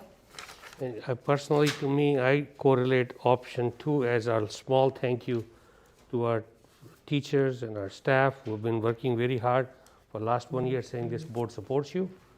And this is a very small thank you, what you have done. Thank you, Dr. Gupta. So Dr. Brennan is acknowledging, I'm coming right to you, Dr. Millis. Dr. Brennan is acknowledging that he will not support the motion, but would then come back with a motion B. Just clarifying that. Dr. Nillis? Yeah, I do support option 2. I think it's at least it's been a priority for me that we make sure we get the step increases started again and follow through with it. I also want to indicate that since that's the priority, that we need to do whatever is needed from a budget point of view to make sure that's supported. Thank you, Dr. Nillis. Ms. Morrison? Dr. Nillis said what I was going to say. All right, if there's no further discussion, if we're ready for the question, I'm going to ask that at some point we'll get back to board docs voting, but just to be clear, Ms. Day, if you could call the roll. I want each person to be clear. At this time, you are voting on Mr. Harvey's motion that was seconded by Dr. Gupta, that we will embrace option 2. That's what we are stating, which is before us. You vote yes, you're in support of option 2. If you vote no, that means you're not in support of option 2 at this time, and then we may have another motion that would be put on the floor. If you could call the roll, Ms. Day. School Board Evans, Yes. School Board Member Morrison, Yes. School Board Member Dr. Carter, Yes. School Board Member Dr. Brennan, No. School Board Member Dr. Goldman, Yes. School Board Member Dr. Nellis, Yes. School Board Member Dr. Sinha, Yes. School Board Member Dr. Gupta, Yes. School Board Member Mr. Harvey. I'm honored to say yes. All right, and if you could announce the vote on that.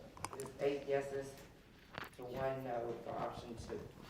All right, we're all together. Thank you, Dr. Brennan, for that insight, and we'll keep that in mind, what has been presented. And Dr. Edwards, are we going to dig any further, or are we coming back next Tuesday? Yes and yes. We just need to dig a little further so that we have an understanding of what's in front of us. And since you all voted for option 2, which is number 2, we can all put a little yes in that box and get rid of 1 and 3 going forward. So just so that you have an idea of how we organize this, it was by sort of category. Those are our strategic plan objectives that support each one of those recommendations. Some of them are grouped together, so as you go back and read this over, the next week, if you look at number 5 and 6, you're choosing between 5 and 6. It's about substitute pay. And on May 1st, it's going to go up to $9.50 per hour. This is sub pay, not our regular pay table pay, but substitutes. And then it's going to go up to $11 an hour on January 1st of 2022, which is right in the middle of a budget cycle. So those two things are like, do we want to stick with the way the state set it up, or do we just want to bump everybody right up to the $11 an hour starting May 1st, building that into our budget, and then it'll already be taken care of. So 5 and 6 go together.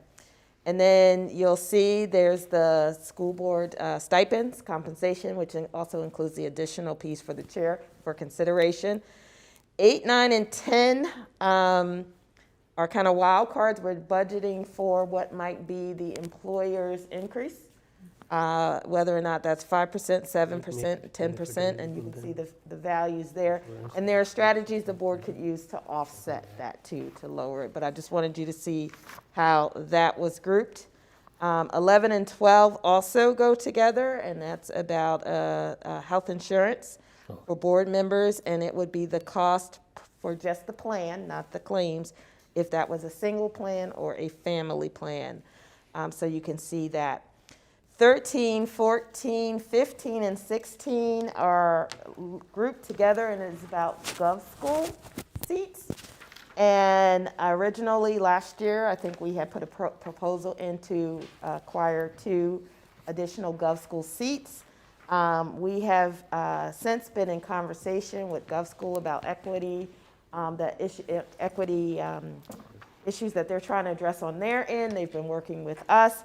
So you will see some various options for the board to consider as to, and I don't have all the details, but we do have a pedal program which gets students with potential but not necessarily demonstrating it, ready for academic or for more rigorous coursework.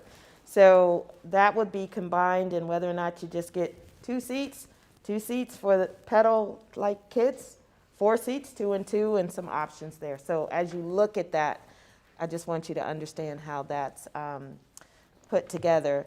The next couple are all separate items as you go all the way up, and I'm assuming all the way up to 31, and they represent some of the things we talked about last year that we put back in our budget.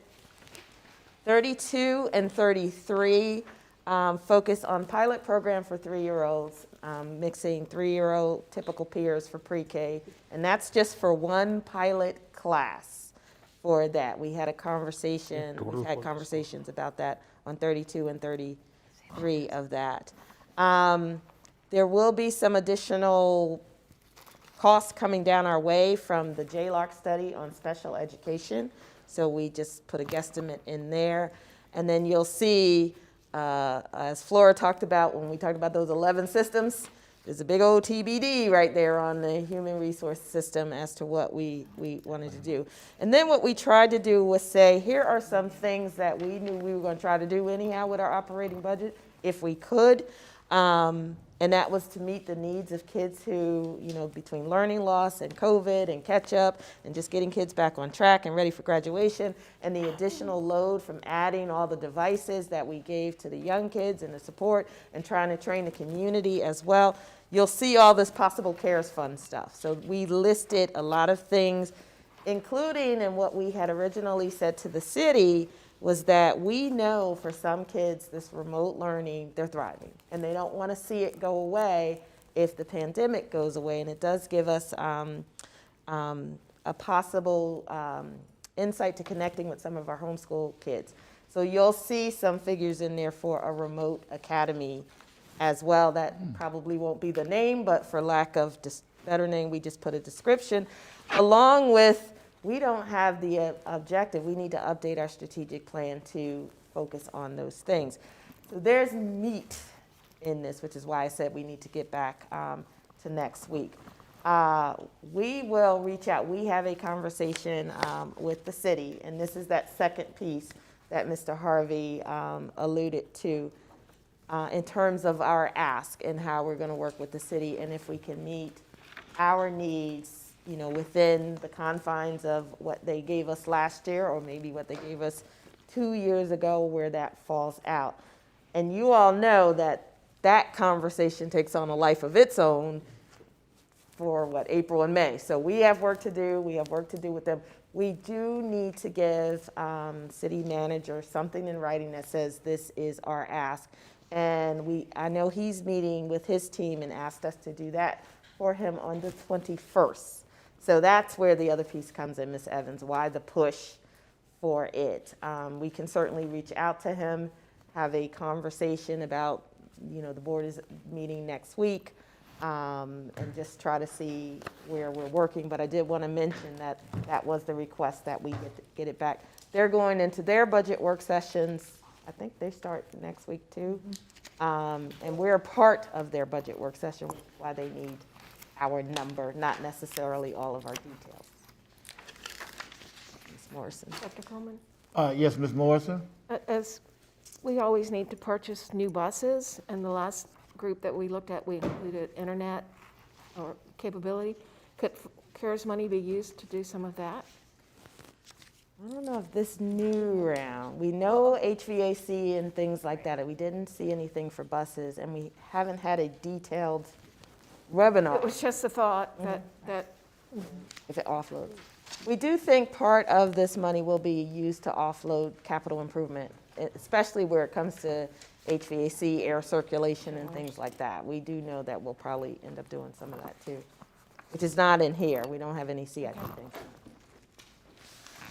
All right, Dr. Carter, and then Mr. Harvey. You may not have all of these, but how many 3-year-olds are you looking at? I don't have a number, but our class size, well, if it's our class size has been 18, but a COVID class size is probably more like 10, if we still stick with the 6 feet. And it would be typical peers and students with disabilities. I'm I'm sorry, I didn't hear your question. Did you hear it?